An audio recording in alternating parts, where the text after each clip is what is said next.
Grande mentira. Olá, o que você vai ver agora e pelas próximas 2 horas é um programa especial da TVT.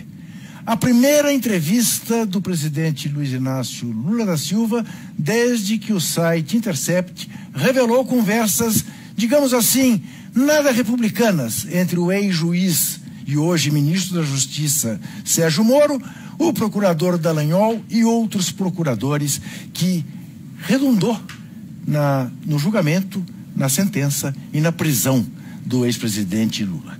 Está comigo o companheiro José Trajano para esta nossa conversa com o presidente Lula. Você nota que nós não estamos nem no bar do Sindicato dos Bancários em São Paulo, nem no papo com o Zé, né? Na sala da casa dele. Estamos na sede da Polícia Federal, de onde grande parte do país espera o ex-presidente Lula possa sair em breve, quando se fizer justiça no país. Presidente Lula, primeiro, muitíssimo obrigado por nos receber. Em segundo lugar, eu gostaria de saber do senhor o seguinte: durante os últimos tempos, o senhor tem dito que viveria para ver Moro e Dallagnol desmascarados, pegos na mentira. Isso acabou acontecendo mais rapidamente do que o senhor imaginava? Ô Juca, primeiro, eu sou um cristão fervoroso. E eu sempre disse que Deus é tão justo que ele consegue escrever por linhas tortas. Se a gente tivesse sido levado a sério pelos meios de comunicação no Brasil, quando nós fizemos todas as denúncias que o Intercept está fazendo agora, durante o processo, não teria surpresa o que aconteceu. O que aconteceu foi dito por mim várias vezes, foi dito pelo Cristiano, foi dito pelo Baltoque, foi dito por todo mundo que me defende. Ou seja, e eu aproveito para dizer para você de que eu estou ficando feliz com o fato de que o país finalmente vai conhecer a verdade. Finalmente vai conhecer a verdade. Eu o tempo inteiro disse que o Moro é mentiroso. É mentiroso. Eu disse no primeiro depoimento que eu fiz, e isso está gravado, de que ele estava condenado a me condenar, porque a mentira tinha ido muito longe. O Dallagnol é tão mentiroso que depois de ficar 1h30 na televisão mostrando um PowerPoint, ele consegue dizer para a sociedade: não me peçam provas, eu só tenho convicção. Ele deveria ter sido preso ali. Ele deveria ter sido preso por enganar 210 milhões de brasileiros. Mas como houve uma mentira no inquérito feita pelo delegado, houve uma mentira pela acusação feita pelo Dallagnol, e houve uma mentira pelo Moro no julgamento, referendada pelo TRF4, que nem leram o processo e julgaram, porque o objetivo era evitar que o Lula participasse do processo eleitoral de 2018, agora vem à tona. E o que está acontecendo de mais grave?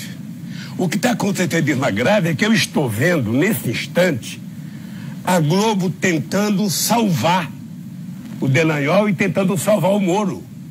Tentando mostrar que, olha, não pode vazar coisas que não se sabe de onde é, porque isso aí foi um hacker. Ora, por que eles não tiveram essa seriedade quando vazaram a conversa da Dilma comigo? Quando vazaram a conversa dos meus filhos com a mãe e eles vazaram? Por que não tiveram esse pudor? Por que não tiveram o pudor de colocar a gente na televisão no momento em que acusava a gente? E nós estamos vivendo nesse instante, Juca, uma coisa extraordinária, que é o seguinte: eu acho que a máscara vai cair. O que vai acontecer, não sei. Só quero te dizer que nesse instante eu estou mais tranquilo do que o Moro, estou mais tranquilo do que o Dallagnol, estou mais tranquilo do que qualquer juiz nesse país. Porque a minha tranquilidade é a tranquilidade daquele que sabe que é honesto, que sabe que Deus sabe que eu sou honesto, eu sei que eu sou honesto, o Moro sabe que eu sou honesto, o Dallagnol sabe que eu sou honesto e ele sabe que estou mentindo. Então essa é a minha tranquilidade. O que é que eu espero? Que se faça justiça nesse país. E que a Globo, porque a Globo na verdade é a grande mentora dessa panaceia toda. Ninguém é contra a corrupção. Ninguém é contra combater a corrupção. Tenho certeza que você não é, tenho certeza que, sabe, Trajano não é. Todos, 210 milhões de brasileiros são favoráveis ao combate, até os que roubaram são favoráveis. Perguntasse pro Sérgio Cabral uma semana antes. Perguntasse pro Eduardo Cunha uma semana antes se ele era favorável a combater a corrupção. Eles iam dizer que era, só que não sabiam que ia arrebentar neles. Então, eu estou aqui, Juca, agradecendo essa entrevista, porque é a oportunidade que eu tenho. A Polícia Federal invadiu a minha casa. A Polícia Federal invadiu a casa dos meus filhos. A Polícia Federal invadiu o Instituto. A Polícia Federal, sabe, não encontrou absolutamente nada e não teve coragem de dizer na televisão que não tinha encontrado nada. Quando encontrava uma barra de ouro na casa do Nussmann, fazia um carnaval. Quando encontrava na casa do Sérgio Cabral, fazia um carnaval. Na minha casa não tiveram a coragem, a sensatez de dizer, olha, não encontramos nada. Não encontramos nada na casa do Lula, não encontramos nada na casa do filho dele, não encontramos nada embaixo do colchão da dona Marisa, sabe? Desculpa, presidente Lula, não fizeram isso. Não fizeram, porque embora eu seja o brasileiro que mais respeita as instituições, eu duvido que a Polícia Federal tenha um presidente que cuidou mais dela do que eu. Duvido, sem pedir um favor. Duvido que o Ministério Público tenha um presidente que respeitou mais da instituição do que eu. Duvido. Agora, essas instituições que são poderosas não podem ser manipuladas por moleques irresponsáveis. Denunciar pessoas honestas. Eles só falar porque nós apuramos 3 bilhões, nós arrecadamos 3 bilhões. A pergunta que se faz é o seguinte, quantos bilhões, quantos empregos e quantas empresas quebraram pela brincadeira de vocês? Não era possível apurar a corrupção sem quebrar a empresa? Era. Prenda o dono da empresa e deixa a empresa funcionando, como a Samsung continua funcionando, como a Volkswagen continua funcionando na Alemanha. Por que quebrar as empresas? Por que desmoralizar a Petrobras e quebrar a Petrobras? Hoje, Juca, eu quero aproveitar vocês dois para dizer, é porque o Dallagnol, o Moro e a Lava Jato está hoje muito mais a serviço dos interesses norte-americanos do que a serviço dos interesses de combate à corrupção. E eu estou dizendo isso, afirmando isso, espero que o Moro esteja ouvindo. Aliás, eu espero que o Moro, a Globo, poderia fazer um debate entre eu, o Moro e o Dallagnol. Eu sozinho contra os dois. Os dois fizeram o curso em Harvard, sabe, são bem preparados, os dois têm muitas informações. Poderia fazer um debate comigo, em qualquer horário que eles quisessem, sabe, para a gente ver quem é que está mentindo nesse país. O Brasil hoje é vítima de uma grande mentira. E estou dizendo isso sem negar as coisas importantes de combate à corrupção. É muito importante que empresário que roubou esteja na cadeia. É muito importante que político que roubou esteja na cadeia. É muito importante que a delação seja feita espontaneamente, não manter as pessoas presas 3 ou 4 anos, pedindo para as pessoas citarem meu nome, como pediram para muita gente citar meu nome. Tinha gente que era presa, a primeira coisa que ele falava, e o Lula? E o Lula? E o Lula? Eu passei quantos anos ouvindo falar? O dia que prenderam o Emílio Odebrecht, o Lula está ferrado.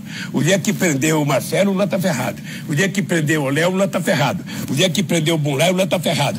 Pode prender até o Moro. Pode prender até os parentes dele. Que eu duvido que nesse país tenha um empresário, tenha um político que tenha a coragem de dizer que um dia eu pedi R$5 para ele. Mas o Lula não está ferrado, presidente? Eu não estou ferrado, não. Sinceramente, olha, eu estou acabrunhado. Eu gostaria de estar em liberdade. Gostaria de estar vendo o meu Corinthians jogar, gostaria de estar vendo a minha família, sabe? Eu já falei para todo mundo que quando eu sair daqui eu vou casar, sabe? Aliás, o senhor se arrepende de ter dito para o ex-ministro Bresser Pereira, da sua namorada, que parece que ela foi prejudicada por causa disso? Não me arrependo. Veja, deixa eu falar uma coisa para você. Não me arrependo. Eu sempre tenho uma fase que é o seguinte, o amor sempre vencerá. Demora, mas vencerá. Então, é como disse o Batoque ontem, sabe? É como disse o Batoque ontem. A liberdade, ela pode ficar doente, mas ela não morre. E eu tô, a verdade, e eu posso dizer para você uma coisa, eu gostaria de estar em liberdade, gostaria de estar na rua, gostaria de estar encontrando com vocês, sabe? Mas eu estou aqui consciente de que tem milhões e milhões e milhões de brasileiros pior do que eu em liberdade. Ontem eu vi na televisão, em Recife, na porta do supermercado, o povo invadindo um caminhão que cata lixo para pegar comida para comer. Nós tínhamos acabado com a fome nesse país. E essas pessoas não se dão conta que o falso moralismo dele levou o país à bancarrota. E digo levou o país à bancarrota porque a Globo tem culpa nisso. A Globo transformou o debate da corrupção numa grade dela, em que o Lula é citado, sabe, em 4 anos, mais de 100 vezes, mais de 100 horas no Jornal Nacional. O próprio Glenn, numa entrevista ontem, coloca a Globo como parceira da Lava Jato. Veja, quando o Moro começou esse processo, o Moro visitou a Folha, visitou o Estadão, visitou a Veja, a Época, isto é, a Globo, visitou todos os canais de televisão. Ele diz no artigo dele, Manipulite, que só é possível dar certo se a imprensa ajudar. Ora, é muito importante que a imprensa ajude. O que a imprensa não pode é condenar as pessoas antes do julgamento. O que não pode é um juiz votar pela manchete de um jornal. Um juiz tem que votar pelos autos do processo, pela testemunha. Mas, presidente, as matérias do Glenn na Intercept revelaram uma série de diálogos, né, que mostram o conluio do Sérgio Moro com o Dallagnol e os outros procuradores. A gente pode listar aqui vários assuntos diferentes. Eu até listei alguns aqui. A sua condenação rápida, né? Em segunda instância, a proibição da entrevista a Mônica Bergamo sobre o guarda-chuva. Não, pode eleger o Haddad. Mas tudo isso, Trajano, tudo isso, a bala já saiu do cano. A bala já está em direção a mim. O que é duro é inventar o processo. O tal do apartamento, da cota da Bancop, está na minha declaração de imposto de renda desde 1975. E ele mostra uma insegurança, desde 2005. Uma insegurança que ele demonstrou que não tinha Então, veja, então eles inventaram toda uma história, porque o objetivo da Lava Jato, eu era a Copa Júlio Rimet. Precisaria me conquistar, precisaria ganhar, sabe? Nem que fizesse como a do Brasil, roubaram depois e ninguém sabe onde foi. Mas era preciso chegar no Lula, senão não tinha valido apenas o golpe. Para que tirar a Dilma e deixar Lula votar em 2018? Então, eles montaram a estrutura de me trazer para cá.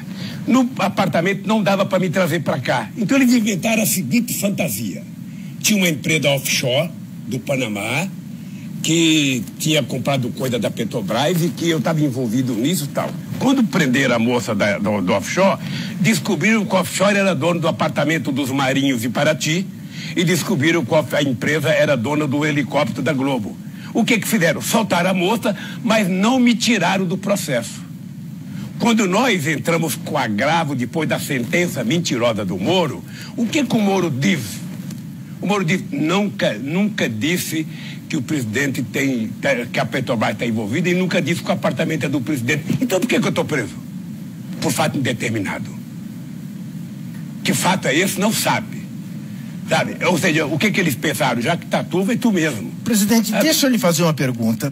O senhor há de se lembrar, quando fizemos esse livro, A Verdade Vencerá, da editora Boitempo, aproveito para dizer que está praticamente esgotado e vai sair uma nova edição.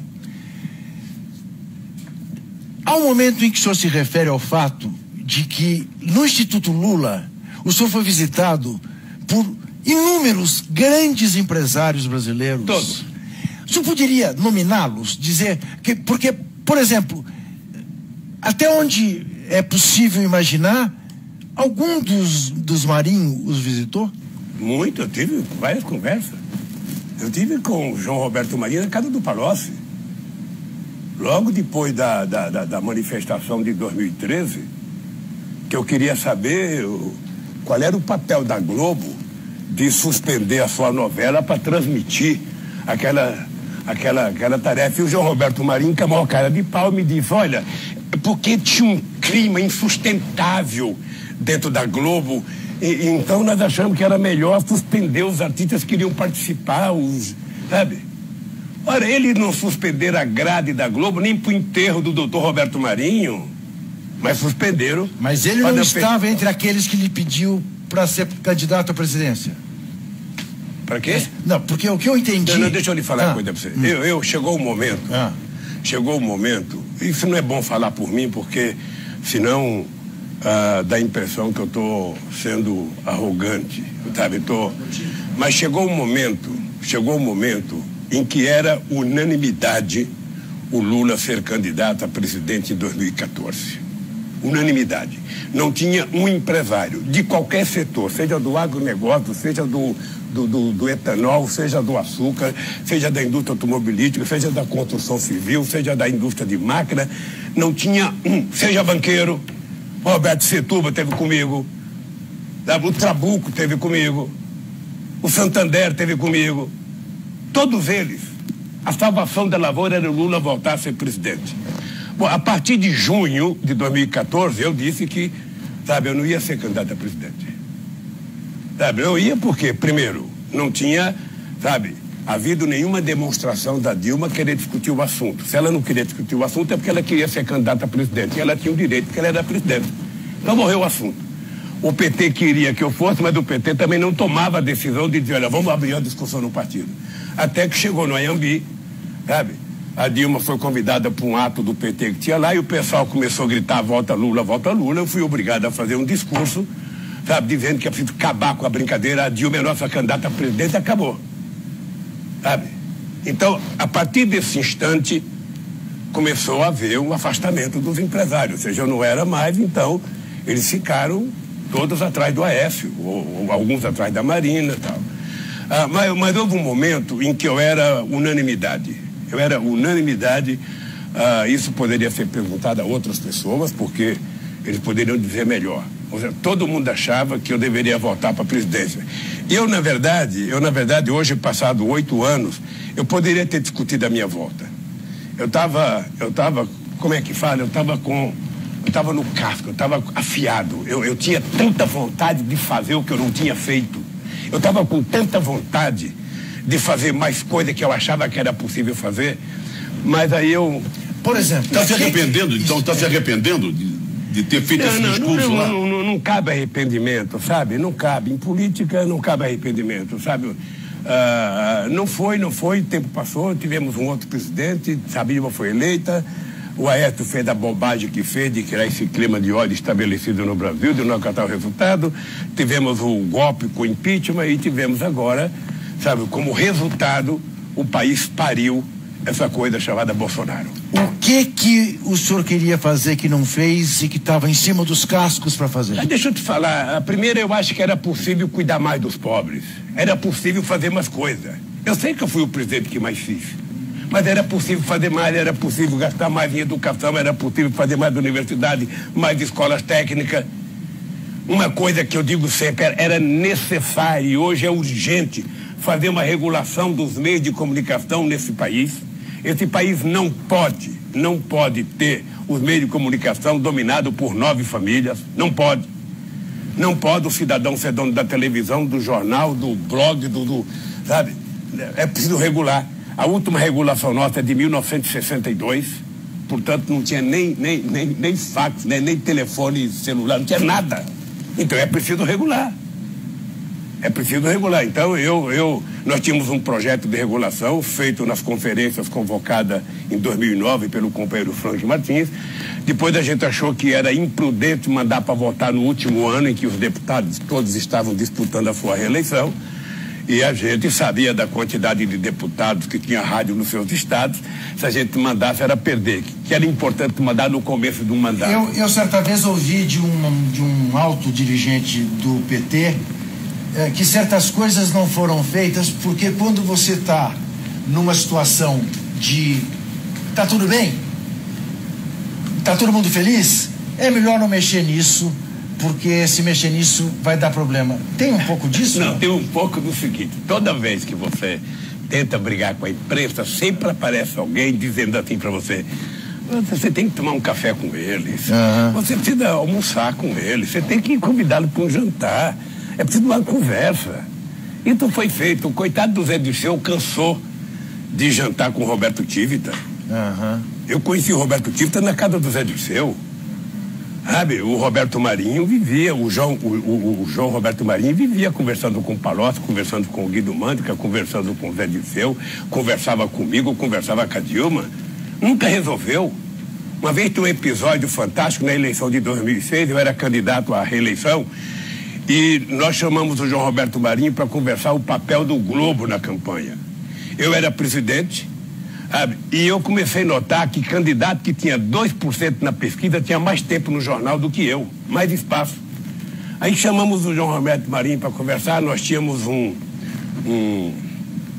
como chama? Observatório da imprensa, e a gente mostrava o Globo, a Folha, o Estadão, a revista. Era um absurdo. A Luiz Helena tinha o dobro de tempo que eu tinha no jornal Globo.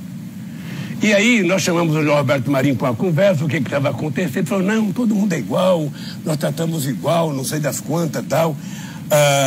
Aí a Dilma falou, mas se vocês contratam igual, por que no editorial vocês dão um tratamento diferenciado pro Lula? Não, o editorial sou eu que eu faço. Aí a Dilma pegou o editorial e falou, esse aqui foi você que fez? O editorial metendo o cacete em mim. Ele falou, não, eu não vi. Se você não viu, como é que você fez? Como é que você faz editorial? Bem, então, eles só pararam de inflar a candidata quando eles perceberam que ela tirava voto do Alckmin e não de mim. Aí esvaziaram. Como fizeram com a Marina também. Então, eu também tinha uma outra coisa, Ju, que era o seguinte. Como eu dizia para o Frank Martins, Frank, eu vou derrotar todos eles. Deixa ele falar mal de mim, não precisa dar colher de chá para eles. Não tem almoço nem cafezinho, eu vou derrotar eles. Acontece, meu caro, que em 2010 eu tinha, a última pesquisa de setembro, eu tinha 87% de boi ótimo. Eu tinha 10% de regular. Somado os dois, dava 97%, que você poderia falar de aprovação. Quando é que alguém teve 87% de boi ótimo? Então eu estava também inflado de vaidade que tinha derrotado eles. E talvez não mandei para o Congresso o projeto também, porque eu falei, derrota ele, aí para a rua. Vai para a rua conversar com o povo que a gente derrota eles. Não derrota.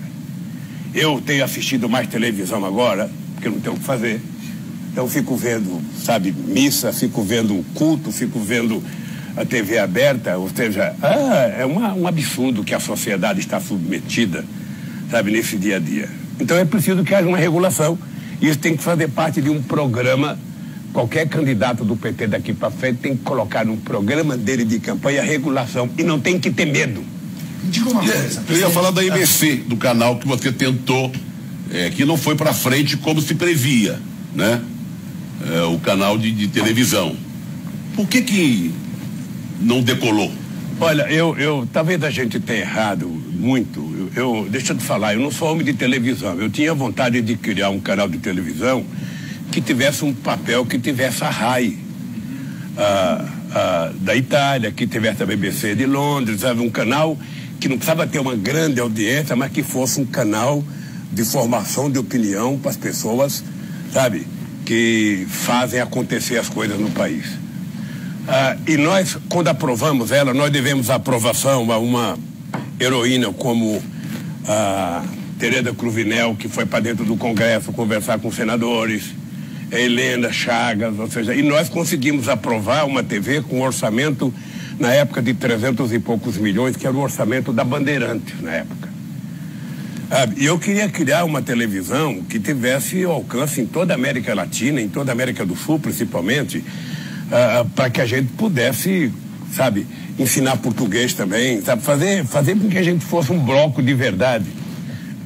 Mas aí nós criamos um conselho muito republicano, sabe, aí nós começamos nós mesmos a nos vigiar. Nós mesmos, não, precisa tomar cuidado nisso, tomar cuidado naquilo, precisa tomar cuidado, não pode fazer isso. Terminamos criando uma televisão que não funcionou. A ponto de nem o ministro da Comunicação dar as antenas em alguns lugares para que a TV pública funcionasse corretamente. Por isso que eu tinha vontade de voltar. Para rever e refazer coisas que eu não tinha consciência de que era preciso fazer. Sabe? Então... Agora deixa eu voltar só um pouco a uma coisa que eu... Essa TV que eu estou dando a entrevista agora, a TVT. Você sabe quando foi que nós reivindicamos esse canal de televisão? Em 1985. O ministro da Comunicações era nada mais, nada menos que Antônio Carlos Magalhães. Eu fui na reunião com o Vicentinho reivindicar. 85, 95, 2005. Isso veio sair, eu já não era nem presidente mais. Você percebe? Para nós como é difícil as coisas. Mesmo quando nós estamos no governo. Presidente, deixa eu voltar um pouco, porque não podemos passar tão rapidamente como passamos. pelas denúncias do site Intercept. Zé Trajano já fez referência a isso. Eu lhe pergunto, o senhor leu todo o material que o Intercept publicou? O senhor, por exemplo, se deu conta que uma procuradora chamada Laura Tesler diz que precisamos evitar a entrevista do Lula com Mônica Bergamo, porque vai que isso muda o resultado do segundo turno e o Haddad se elege? Eu vi. Mas era esse o pensamento deles. Não havia outra razão. Não havia outra razão. Todas as pesquisas de opinião pública mostravam, nesse período de 2015 e 2016, que qualquer eleição que tivesse no Brasil, eu seria eleito presidente no primeiro turno. Todas as pesquisas demonstravam. E se eu pudesse participar de televisão, se eu pudesse fazer comício, se eu pudesse, a chance seria muito maior. Porque nós estaríamos, todo o bloco de esquerda, certamente o PDT estaria conosco, estaria todo mundo conosco. Tá? E eles, quando começaram o processo direcionado ao Lula, o objetivo era o seguinte: olha, não dá para a gente fazer a lambança que fizemos com o golpe na Dilma, sabe, inventar a tal da pedalada para tirar o PT do governo e 2 anos depois entregar para o Lula. Não dá, é preciso tirar o Lula. Essa era uma questão. A outra questão, que para mim está muito claro, é que eles construíram um processo de mentira. Eu disse ao Moro na audiência que eu participei com ele, que a desgraça de quem conta a primeira mentira é que passa a vida inteira mentindo para poder justificar a primeira. E eles exageraram na mentira. Exageraram na mentira. Em 2014, logo que a Dilma ganhou as eleições, eu comecei a alertar o PT de que era preciso ter em conta que eles vinham para cima do PT. E para vir em cima do PT, iria em cima de quem? De quem presidiu o país e em cima de quem seria a figura pública mais importante depois da presidenta da República. E aconteceu. Aconteceu. É engraçado, porque eu recebi muitos conselhos, sabe? Que eu deveria ter saído do Brasil, que eu deveria ir para uma embaixada. E é engraçado porque eu estou tão consciente, do que está acontecendo no Brasil, estou tão consciente da submissão, do complexo de vira-lata dessa gente com relação aos Estados Unidos, que eu falei, não, se eu fugir, eles vão colocar que eu sou fugitivo. Então eu vou, sabe, o Moro decretou minha prisão, eu vou para a Polícia Federal. Vou lá para pertinho dele. E aos poucos as coisas vão acontecendo. Eu vi ontem o desespero da Globo de tentar dar ao Dallagnol mais tempo do que ele deu à artista principal da novela, a Dona do Pedaço. Ela apareceu menos que o Dallagnol, tentando se explicar, tentando dizer, sabe, porque prendeu não sei quem, porque fez não sei das quantas, sabe? A tentativa, porque a Globo sabe que a hora que cair, não o processo de apuração de corrupção que tem que continuar. É importante lembrar sempre, o Juca e Trajano, que todas as leis que facilitam a apuração de corrupção, todos os mecanismos legais foram criados pelo partido que eles odeiam, chamado PT. Mas, presidente, e todas essas denúncias que apareceram na matéria do Intercept, várias, né? Todas elas se indignaram muito, ou dá para pensar uma, ou o contexto geral é tão absurdo que não dá para pensar uma? Eu acho que está errado você utilizar a palavra denúncia. O Intercept não fez nenhuma denúncia. Ele apenas apontou, trouxe para a sociedade brasileira a verdade. Ele mostrou o que aconteceu. E vem mais um. Eu não sei o que vem. Um dado concreto é que a imprensa brasileira não teria coragem de fazer aquilo. Você não acha estranho que depois da decisão do ministro Lewandowski da entrevista, a Globo nunca tenha pedido uma entrevista? Você não acha estranho, sabe, que as grandes revistas nunca pediram uma entrevista? Você não acha estranho que o SBT tem o programa do Ratinho que levou o Bolsonaro, nem os programas de debate da Bandeirantes. Você acha estranho que essa gente não tenha pedido? Afinal de contas, eu sou uma pessoa que ainda tem uma certa audiência no Brasil, mais do que todos os programas deles. E até quer conversar com esse pessoal. Sabe? E eu gostaria de conversar, eu gostaria de sentar na minha frente onde você está aí, sabe? O Willy Bonner, sabe? Que faz 6 anos que fala mal de mim todo dia no Jornal Nacional. O nome Lula é mais falado na boca dele do que os filhos dele. E eu só queria uma chance de poder, sabe, dizer para ele: você mentiu. Você vai pedir desculpa pro seu filho? Você vai pedir desculpa pro seu filho que você mentiu? E assim para todos eles, porque deixa eu te falar uma coisa, Trajano. Uma coisa que eu falo, sabe, e vou falar agora em nome da minha bisneta, que tem 2 anos. Pode pegar a turma da Força Tarefa da Lava Jato, pegar a turma que me investigou, os delegados que fizeram inquérito contra mim, pegar o Moro e o juiz enfiar todo o denuncificador, bater. Quando você for experimentar o suco, não dá a honestidade do Lula. Estou falando isso olhando na cara de cada telespectador da TVT. Não dá. Pode somar todos eles, que não dá a honestidade do Lula. E não faço isso porque eu sou melhor do que os outros, não. Faço isso porque fui educado por uma mulher chamada Dona Lindu, que nasceu e morreu analfabeta. Não sabia fazer um ó com um copo, mas sabia dizer para os seus filhos o que era certo, o que era errado. Eu às vezes conto brincando, não é orgulhoso contar isso. Eu morava na Vila Carioca, na rua Vini de Moraes. Não sei se você conhece. E eu tinha um tio chamado tio Antônio que tinha um boteco. E a gente morava no fundo do bar. A casa era tão miserável que o banheiro que a gente utilizava, eu, minha mãe e minhas irmãs, era o banheiro que os bêbados utilizavam. Nego ia lá, vomitava, urinava fora, fazia outras coisas, e era o banheiro que a gente utilizava. A gente morava lá num quarto de cozinha, morava em 13 pessoas. E esse meu tio, naquele tempo, tinha uma coisa chamada chiclete americano, ping-pong. Famoso para quem podia chupar. Eu via a molecada colocar aquilo na boca e fazer bola, estourar a bola. Eu nunca tive chance de ter um na vida. Esse meu tio trabalhava no bar, quando ele ia no banheiro e pedia para eu tomar conta, e tinha lá a caixa de chiclete ping-pong. Eu nunca tive coragem de pegar um para não envergonhar a minha mãe. Aí eu tinha um amigo chamado Boquita, que era filho do sergipano, ele vivia na boca com um chiclete desse o dia inteiro. Quando ele ia jogar fora, ele me dava, eu lavava e ficava chupando o chiclete do cara. Você acha que um cara que se submete a isso, depois de ser eleito presidente da República, depois de virar a figura pública mais respeitada desse país no exterior, depois de ter o apreço que o povo brasileiro teve por mim, porque quando eu saí da presidência, mesmo a classe média de São Paulo, 80% eu tinha de bom e ótimo em São Paulo, não era de regular, era de bom e ótimo. Ora, você acha que eu ia sujar a minha mão, sabe, num apartamento que eu poderia ter comprado, eu tinha dinheiro para comprar, numa chácara que eu poderia comprar? Então, presidente, me explica uma coisa.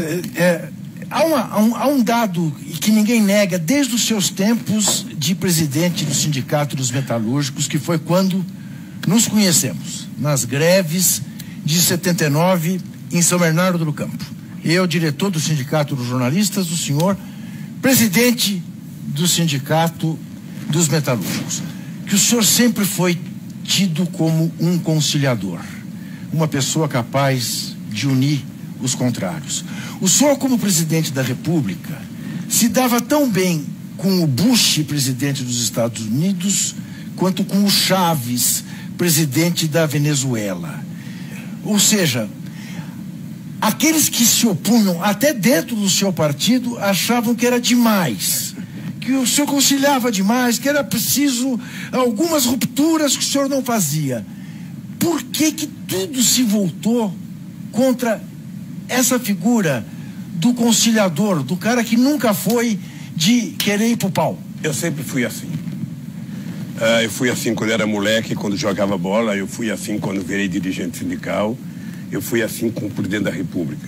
Por isso é que eu criei o Conselho de Desenvolvimento, que envolvia empresários, pastores, sindicalistas, índios, ou seja, para a gente poder estabelecer sempre que possível, políticas públicas que tivessem uma espécie de aceitação da maioria da sociedade. Eu sempre achei que uma conversa a mais sempre dava melhor resultado. Nunca fui de tomar decisão com 39 graus de febre. Primeiro deixava a febre baixar para tomar a decisão. Com o Bush e com o Chaves, eu era aquele moleque do meio, sabe? Quando tem dois moleques querendo brigar, eu era a turma do deixa disso, sabe? Ficava... Agora tem uma máxima que eu aprendi com a minha mãe também, que é o seguinte. Ela dizia, meu filho, ninguém respeita quem não se respeita. Se você se respeitar, automaticamente você impõe respeito aos seus interlocutores. E isso mapeou a minha vida. Isso fez com que eu vivesse assim. Você veja um negócio, eu vou contar um pequeno caso para vocês. Acho que eu já contei numa entrevista aqui. Evian, 2003. A primeira vez que o Brasil foi convidado para participar de uma reunião do G8. Isso deve ter matado o Fernando Henrique Cardoso de inveja. Lula participar do G8. E eu cheguei lá, em Evian, tudo cercado de arame farpado. E a primeira coisa que aconteceu foi que estava todo mundo sentado numa mesa. Quando o Bush chegou, todo mundo levantou como se tivesse chegado Deus. O Celso Amorim foi levantar, eu falei, não, a gente não vai levantar. Ninguém levantou quando eu cheguei. Por que a gente tem que levantar? Ele é apenas presidente dos Estados Unidos, não, sabe? Ficamos sentados. O que aconteceu? O Bush foi cumprimentar todo mundo que levantou, virou as costas, foi na mesa que eu estava sentado com o Celso e com o Kofi Annan e sentou com a gente. Aí eu fui pro plenário. Cheguei no plenário, tinha uma sala como essa daqui, fechada, toda de ar-condicionado, e estava lá dentro o Bush, estava lá dentro o Tony Blair, estava lá dentro o primeiro-ministro da Itália, estava lá o primeiro-ministro, na época era o Schröder na Alemanha, estava todo o primeiro-ministro Koizumi do Japão, e não podia entrar intérprete, eu tinha que entrar sozinho. Eu falei, pô, o que eu vou fazer lá dentro? Eu não falo, ainda falava cueca-coela, Januela, eu falei, pô, o que eu vou fazer lá dentro? Sabe? Aí o Sérgio falou assim para mim, Lula, você entra lá, quando você entrar, a primeira coisa que você faz é colocar aquele negócio no ouvido, que tudo que falar nós vamos traduzir. Então você vai ficar dono da situação. Aí o que me deu coragem? Eu falei, porra, esses caras, eu tô vendo a cara deles. Alguém já trabalhou em fábrica aí? Ninguém. Alguém já ficou desempregado? Ninguém. Alguém já acordou 1h da manhã com um rato nadando na beira da cama para tentar se salvar? Alguém já acordou de manhã com barata tentando subir na tua cama? Alguém já acordou de manhã com merda, sabe, boiando perto do teu nariz? Não, eu já. Então, sabe de uma coisa? Eu vou falar mais grosso do que eles. Porque entre eles, eu sou o único aqui que já vivi o que o povo do país dele. E aquilo me dava muita tranquilidade para ser muito autêntico. E eu sempre achei o seguinte, Lula, você quer ser bem tratado por alguém? Trate bem a pessoa. Então essa é uma máxima que vale para todos nós. Ou seja, trate as pessoas como você gostaria de ser tratado e estará tudo resolvido. Queria aproveitar o espaço que a gente tem para falar do papel da sociedade diante dos desmandos desse governo absurdo do Bolsonaro. Já houve manifestações de rua e temos uma greve geral marcada para sexta-feira, dia 14. Como você vê essas manifestações e como você está vendo essa greve do dia 14? Olha, antes de falar da greve, dizer um pouco da sociedade brasileira. Porque muita gente pergunta, bom, por que a sociedade não sai com mais força, não protesta com mais força? O Miyakoto tem um livro dele que tem uma frase que é o seguinte: quando a sociedade está com medo, muitas vezes ela se aproxima do monstro para pegar proteção. Foi o que resultou no Bolsonaro. O Bolsonaro é resultado do pânico que os meios de comunicação e que uma parte da elite brasileira criaram no Brasil sobre a política. Você veja, o Bolsonaro, ele funciona como se fosse o pior dos coronéis da política brasileira que a vida inteira foi combatido. Não só ele é presidente, como tem um filho senador, um filho deputado e um filho vereador. Ou seja,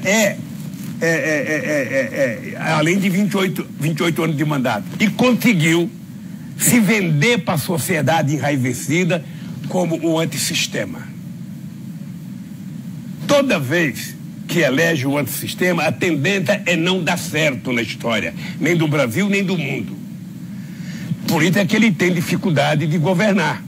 Ele prefere ficar brincando no fake news, ele prefere dizer que não entende de economia, que o Guedes é que vai fazer. O Guedes não está tratando da economia, o Guedes está tentando de destruir a seguridade social nesse país, e o Guedes está tratando de ir a Nova York com a maior cara de pau, dizer que vai colocar para vender o Palácio da Alvorada, o Palácio do Planalto.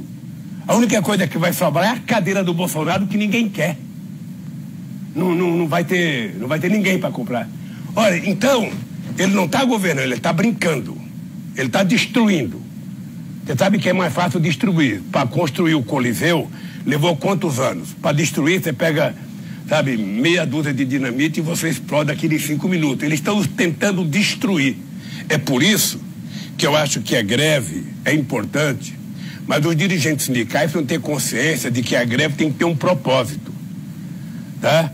Eles já fizeram impeachment, eles já acabaram com o direito trabalhista, agora querem acabar com um sistema previdenciário solidário, que é o que a gente tinha, para criar um sistema de previdência em que o cidadão sozinho vai ter que pagar a sua, não vai ter partilha entre empresário e entre governo. Portanto, esse cara vai ver o que vai acontecer daqui a uns 10 anos. Tudo que ele fala é juntar 1 trilhão. Para que 1 trilhão? Para pagar o sistema financeiro, às custas do pobre desse país? Porque não há na história recente da economia nenhum país que deu certo com esse ajuste fiscal, com esses cortes. Um país, para dar certo, tem que ter investimento no desenvolvimento. E quando a indústria não investe, o Estado tem que ser o indutor da economia. O senhor um dia, aliás, me disse que nunca teve problema com os militares durante o seu governo, que o problema do Brasil está longe de ser os militares, mas é o capital financeiro. É isso mesmo? Eu acho que é. Deixa eu te falar uma coisa. Eu tive uma boa relação com os militares. Aliás, se você perguntar para qualquer general que tenha orgulho desse país, porque general que não é nacionalista não merece ser general. Vamos ter claro. General que aceita se subordinar, sabe, a um presidente que bate continência para a bandeira americana não merece ser general. É preciso que o general tenha consciência de que eles existem para defender a soberania nacional. A soberania nacional começa pela nossa fronteira e começa por 210 milhões de almas que somos nós brasileiros, que tem que ser protegido pelas Forças Armadas. Depois tem as nossas riquezas minerais. Depois tem a nossa riqueza de solo e subsolo. Depois tem a nossa riqueza no fundo do mar. Depois tem a nossa água, depois tem a nossa floresta e a nossa biodiversidade. Depois tem a nossa ciência e tecnologia. Ou seja, é isso que se cuida da soberania e é para isso que as Forças Armadas existem, não é para fazer guerra. É para tentar evitar invasões de inimigos dentro do nosso país. O Brasil é um país que não tem contencioso com ninguém. O nosso contencioso último foi com o Paraguai há quase 200 anos atrás. Então, esse país teve generais que, diferentemente do Chile, diferentemente da Argentina, trataram de trabalhar a industrialização do Brasil. Não destruíram a indústria como destruíram na Argentina. Eles tinham uma vocação nacionalista. Sabe que acabou. Eles estão destruindo a Petrobras. Não é a Petrobras, é a quantidade de milhares de fornecedores da Petrobras.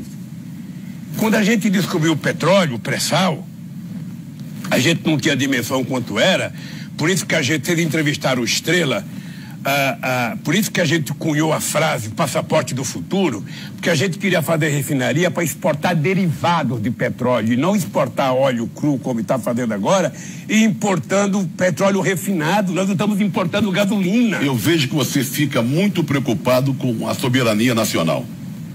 É o fim da soberania nacional. Perdemos Embraer, as empresas sendo privatizadas, pré-sal.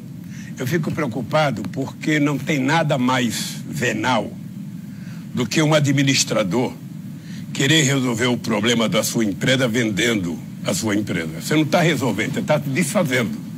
Eu digo sempre para as pessoas mais humildes entender que é o seguinte: o cidadão casa, tá? Aí a primeira crise de desemprego que ele tem, ao invés de procurar emprego, ao invés de fazer bico, ao invés de catar papel, ao invés de fazer qualquer coisa, ele fala para a mulher: moleque, vamos vender a geladeira. Aí vende a geladeira, dá para o mês. No mês seguinte, moleque, vamos vender a televisão, vende a televisão mais um mês. No terceiro mês, moleque, vamos vender a cama, vende a cama. Chega um dia que não tem mais nada para vender, vai vender a alma ao diabo. Esse país não nasceu para ser uma republiqueta das bananas. Esse país nasceu para ser um país líder de um bloco. É por isso que nós criamos a CELAC e a Unasul. É por isso que nós estávamos dando força e ajudamos a criar o BRICS. É por isso que a gente tinha o IBAS, que era Brasil, África do Sul e Índia. Por isso que a gente fez encontro com a África, com a América do Sul, fez encontro do Oriente Médio com a América do Sul, dos países árabes. Porque o Brasil tinha que disputar ser, na verdade, protagonista. Não tem essa dos Estados Unidos ser maior do que nós, do que a China. Olha, Deus queira que eles continuem crescendo. Agora eu quero saber qual é o meu papel. Eu quero saber qual é o papel do Brasil na história. Então, presidente, mas não é demais achar que o conluio de um juiz de primeira instância, que fala conge, né? Como o senhor sempre diz, me pegava no pé porque eu falava menos. O ministro da Justiça do Brasil fala conja. Que um juiz com esse grupo de procuradores tenha levado o país a essa situação, quer dizer, tenha feito da Petrobras o que está se fazendo com a Petrobras, como se a vontade da madame não atendida levasse a essa situação. Quem é que está ganhando com isso nesse momento, presidente? Você se engana quando você pensa que foi o juiz. Eles só conseguiram fazer isso, primeiro porque eles tinham respaldo, na minha opinião, no Departamento de Justiça dos Estados Unidos, que os orientou. Senão, não tem explicação. A urgência dos diretores da Petrobras de pagar a dívida aos acionistas americanos pelo dinheiro da corrupção. Ora, se houve a corrupção e tiveram que pagar os acionistas americanos porque perderam, e os acionistas brasileiros, quem vai pagar? Primeiro. Segundo, a pressa de pagar se deve ao fato do seu Dallagnol ter tentado criar um plano para ter um fundinho que tinha 2,5 bilhões da Petrobras, mais 6,8 bilhões da Odebrecht, para criar um fundinho de assistência social que eu chamo do Criança Esperança do Dallagnol. Era para isso que tiveram tanta pressa? É para isso que quer se desfazer da Petrobras? Sabe, eu quero dizer para eles, quero dizer para todo mundo, tá? Se preparem, porque uma hora o povo vai resgatar esse seu patrimônio. Não tem nenhuma explicação. Nenhum país do mundo se desfaz do petróleo como o Brasil está se desfazendo. Tem um livro chamado O Petróleo. Eu não sei o autor, porque eu tenho dificuldade de falar nome estrangeiro. Tanto é que o Glenn, eu só falo Glenn, não falo o segundo nome, porque, sabe, fica mais fácil falar Intercept. Mas tem um livro sobre o petróleo que mostra o papel dos Estados Unidos desde 1859, quando descobriu o primeiro petróleo no Texas, até hoje. Tudo que aconteceu no mundo é em função do petróleo. Tudo que aconteceu no mundo tem o dedinho do petróleo. Tá, e o Iraque para não desmentir. O Iraque para desmentir a Venezuela? Claro.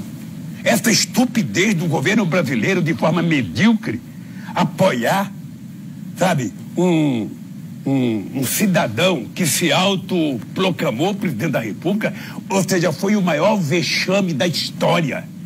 Não tem precedente na história da humanidade os governantes de país importante, como país europeu, sabe, seguir o tal do Trump, sabe, e legalizar teoricamente um impostor como aquele Guaidó. Ora, imagina se a moda pega, ninguém respeita mais ninguém. Daqui a pouco tem o presidente proclamado na China. Depois o tem José de Abreu se proclamou. Mas foi bom o José de Abreu. Foi? Se eu tivesse liberdade, eu tinha sido cabo eleitoral dele, porque eu achei bonito. Eu achei bonito, sabe? Porque se eles tiveram a pachorra de apoiar na Venezuela, por que não pode ter uma aqui? Se eles aceitam aquilo como fato, por que você não pode lançar um cara aqui, foi um presidente autoproclamado? Aí você acaba com a democracia, acaba com o processo eleitoral. Então, quem se comporta como eles se comportaram, aquela palhaçada, porque aquela cena daqueles caminhões do Brasil, era 2 caminhonetas, não sei se Ranger, não sei que marca, sabe, nem cheia de alimento tava, com o povo brasileiro passando fome. Eu acho que se alguém estiver assistindo aqui e puder dar um recado para o Bolsonaro, manda ele assistir, manda o Guedes assistir. A documentação de ontem, não sei se foi que programa que foi, se foi na Globo, na Record, no SBT, que mostra um caminhão de lixo no supermercado em Recife e o povo invadindo o caminhão de lixo para pegar comida. É importante saber que nós tínhamos acabado com a fome nesse país. É importante saber que eu tinha um grande sonho, que era que as pessoas tivessem tomado café de manhã, almoçar e jantar todo dia. O Brasil produz alimento para isso. Agora, qual é o sonho do Bolsonaro? É o Guedes a juntar 1 trilhão para pagar o sistema financeiro. Não se fala em povo, não se fala em pobre. Então eu fico aqui me remoendo, dando cabeçada. Eu não dou cabeçada porque eu não sou daqueles que me machuco por causa dos outros. Eu acho que o Moro deve estar se dando cabeçada mais do que eu. O Moro está falando, puxa vida, porque não é todo mundo que está preparado para o sucesso. Você vê esse Dallagnol, você vê a cara dele, ele não deveria mais pegar na Bíblia. Porque um cidadão que mente como ele não pode avocar Deus como ele avoca Deus toda hora. Não pode avocar a Bíblia. Porque ele sabe que Deus é onipotente como ele acredita, está sabendo que ele está mentindo. Quando ele cria aquela expressão que faz um PowerPoint, fica 1h30 na televisão para depois dizer, não me peçam provas, eu só tenho convicção, ele deveria ter saído preso ou destituído.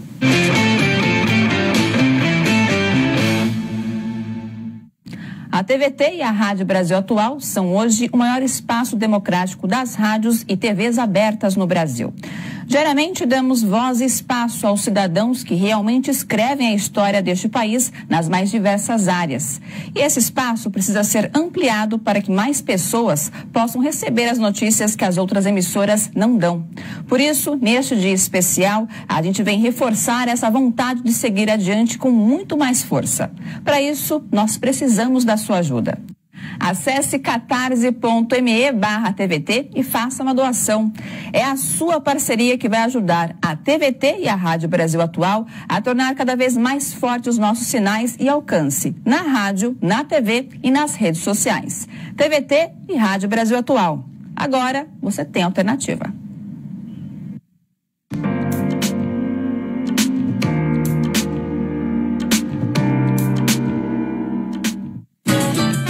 Segunda a sexta, ao vivo, eu faço Papo com o Zé Trajano aqui na TVT e na Rádio Brasil Atual.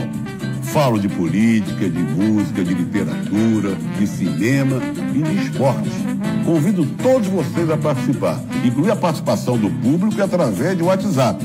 Portanto, anote aí, de segunda a sexta, de 6h30 às 7 da noite, Papo com o Zé Trajano, ao vivo, aqui na TVT e na Rádio Brasil Atual. Esperando por você.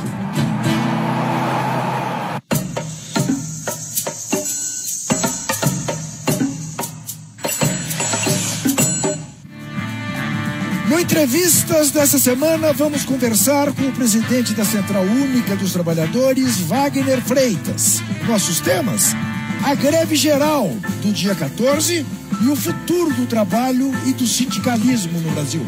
O Lula livre é um instrumento de defesa dos trabalhadores para impedir a reforma da Previdência e para impedir as retiradas de direitos que esse governo faz contra os trabalhadores. É hoje, 10 horas da noite, aqui na TVT.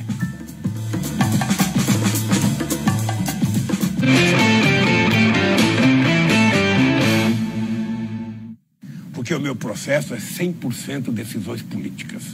Sabe, todas as matérias do jornalismo da Globo, vocês não vão encontrar um segundo em 200 horas favorável ao Lula. Um país em que o presidente acha que é bonito liberar armas. Agora, eu espero que as pessoas pensem no Brasil. Presidente, eu achava que ia encontrá-lo, digamos, um pouco mais bem-humorado. Aí eu vou ficar humorado. Hã? Não dá pra ficar humorado falando. Então tem uma pergunta pra ele que eu acho que vai mexer falando de Moro, falando de Dallagnol. Mas mexer com a alma. Fala uma coisa que pode mexer com a alma. Que é o Lula Livre. Teve o festival Lula Livre, milhares de pessoas debaixo de chuva, Lula Livre. Dezenas de pessoas ocupam rodoviárias, shopping, saem às ruas, Lula Livre. Temos aqui do lado o acampamento Lula Livre. Todas as manifestações têm pessoas portando cartazes, camisetas, Lula Livre. De que forma isso atinge a sua alma? Olha, isso é o que me conforta, na verdade. É o que me conforta, porque saber que, apesar do massacre, que eu sou vítima, eu não sou vítima agora, não. Ou seja, vocês que são jornalistas importantes, não sei se assiste, mas se vocês pegarem, sabe, todas as matérias do jornalismo da Globo, vocês não vão encontrar um segundo em 200 horas favorável ao Lula. E vocês vão encontrar 200 horas favorável ao Moro e à Lava Jato. Então, porque quando uma parcela do povo acredita, sabe, eu sei que é difícil defender o Lula, não é fácil. Eu sei que as pessoas passam, as pessoas me contam, as pessoas me escrevem. Sim, sai com a camiseta na rua. Agora, o que eu tenho dito? Só tem um jeito da gente vencer, é não baixar o rabo. Quando um cachorro late para você, por menor que seja, por que um gato se levanta e fica olhando o cachorro tem medo? Porque nós temos que ter reação. Ninguém, não tem um cara que chame você de ladrão no restaurante e ele não seja ladrão. Porque uma pessoa de bem não faz isso. Você pode saber que o cara que te provoca no restaurante é um 71. O cara que te provocou perto da tua casa é um 71. Vá pegar o BO dele para você ver quem ele é. Porque um homem de bem aprende a conviver democraticamente. Então você não sabe, Trajano, o carinho que eu tenho pelas pessoas, o carinho que eu tenho pelo povo brasileiro, por esse acampamento aqui da Vigília Lula. Está quase um ano e não sei quanto tempo já aí, todo santo dia, bom dia, presidente Lula, boa tarde, presidente Lula, às vezes sendo provocado. Então é gratificante, eu me sinto o ser humano mais importante do mundo. E para aquelas pessoas agora, que dizem... Só uma coisa, claro? O que é grave é o seguinte, sabe, nesse processo todo, o que me deixa assim, diminuído como cidadão brasileiro, que não poderia experimentar as instituições vivendo isso, é que essa molecada da Força Tarefa, essa molecada, mais o Moro, eles conseguiram, através do meio de comunicação, colocar pânico na sociedade. E não aceita nenhuma prova que não seja o que eles querem. Você veja, quando o Léo denunciou, sabe, o Vacari fez uma carta desmentindo o Léo, porque o Léo disse que o Vacari tinha acertado com ele. Léo Pinheiro da OAS. O Moro não aceitou a carta. Na chácara de Atibaia, o Jacob Itá mandou a carta, porque ele sabe que o dinheiro é do Jacob, mas o Jacob Itá mandou uma carta, o Moro também não acertou. Tem um engenheiro, um advogado da Odebrecht, Tacla Duran, que está na Espanha. Esse cara se ofereceu 1000 vezes para ser testemunha, o Moro não aceita. Ou seja, eu tive 87 testemunhas me defendendo, o Dallagnol não apareceu numa audiência. Numa audiência. Eu dizia para meus advogados, gente, eu, na verdade, já falei para meus advogados isso. Foram 73. Eu não precisava de advogado. Não precisava. Se tem um cara que não precisava de defesa, sou eu. Porque o meu processo é 100% decisões políticas. 100% decisão política. Tá? Não tem nada de processo. Não tem nada. E cada um que vier, vocês vão ver uma coisa mais escabrosa. Agora, o que eu acho? O que aconteceu agora é importante pelo seguinte. Eu acho que a bem deste país, a Suprema Corte tem que ter a coragem de assumir o papel de guardiã da Constituição. Porque não tem exemplar no mundo de um juiz de primeira instância mandar em todas as outras instâncias. Sabe, esses meninos ameaçaram fazer greve de fome contra a Suprema Corte. Você viu que essa moça que dá a declaração na entrevista do Glenn, essa moça fala, sabe, esculhamba o Poder Judiciário. Sim, chama de mafiosos. Sabe, chama de mafiosos. Ou seja, então você tem várias instâncias que foram sendo acuadas pelos meios de comunicação, porque ninguém quer ser vaiado no restaurante, ninguém quer ser vaiado. Então, é preciso recuperar a autoestima, sabe, e fazer esse país voltar a funcionar. Todo e qualquer bandido na cadeia. Todo e qualquer corrupto na cadeia. Mas não vamos quebrar o Brasil por conta disso. O senhor não precisa falar para as pessoas que fazem a campanha do Lula Livre, que põem camisetas do Lula Livre, que estão aqui acampadas, ou que foram ao show lá em São Paulo, realmente calcula-se 80 mil pessoas num dia de chuva, sabendo que era Lula Livre, não era uma manifestação que levantasse outras bandeiras. Mas o problema que o senhor tem, eu acho, é com aquelas pessoas que se dizem arrependidas de terem votado no PT, de se sentem traídas pelo PT. O que dizer para essas pessoas? Olha, alguém se sentiu traído pelo PT, não poderia ter votado no Bolsonaro. Se o cara se sentiu traído pelo PT, poderia ter votado numa coisa melhor. O Boulos foi candidato. O Ciro, embora não mereça o voto, porque ele é muito grosseiro, mas o Ciro foi candidato. Sabe? A Marina foi candidata. A vingança, sabe? Não é porque eu quero me vingar de você que eu vou pegar o martelo e bater no meu dedo. Eu não estou me vingando, eu estou sendo um babaca. Sabe? Porque dar de presente ao Brasil o Bolsonaro é dar de presente ao Brasil o pior tipo de político que o Brasil precisaria ter. Sabe? Então, se as pessoas que... O senhor não acreditava que fosse possível ele se eleger, acreditava? Nem eu e nem ele. Nem eu e nem ele. Eu duvido que o Bolsonaro acreditasse um mês antes. Duvido. Agora, eu sinceramente,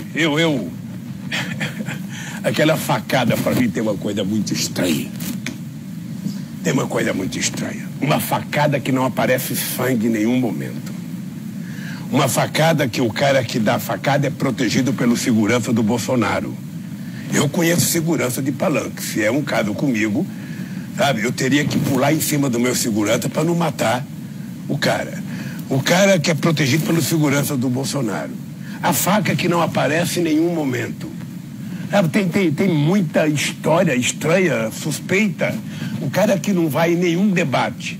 A Globo, quando eu não fui num debate em 2006, eu era presidente, ela colocou uma cadeira vazia. O Bolsonaro não foi em nenhum debate, a Globo deixou pra lá. Por quê? Porque o objetivo da Globo, embora não goste do Bolsonaro, era não ter o PT. Esse era o objetivo. Eu sei que a Globo não gosta quando eu falo isso. Outro dia até falei do Chico, que a minha vingança para eles colocarem o Chico, eles então foram mostrar que colocaram o Chico. A Globo, pela responsabilidade das audiências dela, deveria ser mais séria. Deveria tratar com mais respeito a opinião pública. Agora, o cara que planeja todas aquelas matérias, todas as mentiras, ninguém conhece ele.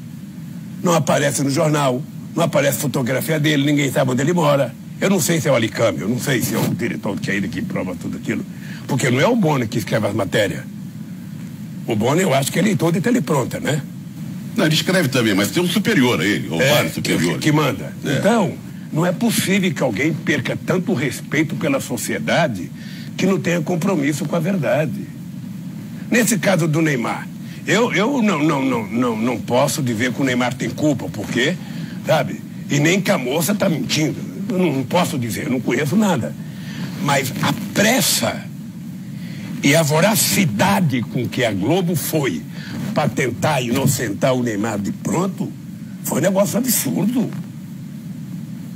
Ora, até pode ser inocente, e Deus queira que seja inocente, porque não é plausível que um menino que é o símbolo maior do esporte brasileiro seja um estuprador. Sabe? Eu não quero crer nisso, não acredito nisso. Mas vamos dar um tempo para se investigar, para poder apresentar para a sociedade a versão. A moça virou vagabunda antes de qualquer possibilidade de provar que não era. Eu não sei o que era. Será que em Paris não tem uma mulher que o Neymar precisava mandar buscar uma em Paris, uma no Brasil, pagar passagem, hotel, sabe? Então essas coisas, eu só estou dizendo isso para mostrar o seguinte: é preciso mais seriedade. Eu tenho que ser sério, a Globo tem que ser séria, a justiça tem que ser séria, a sociedade tem que ser séria para a gente poder construir um país melhor. Mas eu lhe perguntei sobre o que falar para os arrependidos, os que dizem que se arrependeram de votar no PT, para tentar aproveitar uma frase que, se eu não estiver enganado, é sua durante as manifestações de 2013. Alguém me disse que um dia lhe perguntou sobre o que está acontecendo e que o senhor teria dito: nós demos o pão, agora as pessoas querem manteiga. Isso faz algum sentido? Ou seja, o seu governo deu escola, mas as pessoas agora querem maior qualidade na escola. O SUS começou a atender, mas o querer mais, que é natural que as pessoas queiram, deixou de ser atendido? Na verdade eu não disse pão com manteiga, eu disse até num artigo que eu escrevi, acho que foi publicado no New York Times. Olha que chique, um artigo do New York Times. Eu fui colunista do New York Times. Sim, eu também. Eu disse que o povo tinha aprendido a comer filé contra filé, e ele agora queria filé. E é normal na sociedade. A coisa mais normal no ser humano é você subir um degrau, depois você querer subir outro degrau. Sabe? A coisa mais normal é isso. E você tem que entender que quanto mais você fizer com que o povo obtenha conquista, mas ele quer conquistar. Esse não é o problema. Esse é a coisa mais nobre da democracia. Tá? O que aconteceu no Brasil foi outra coisa.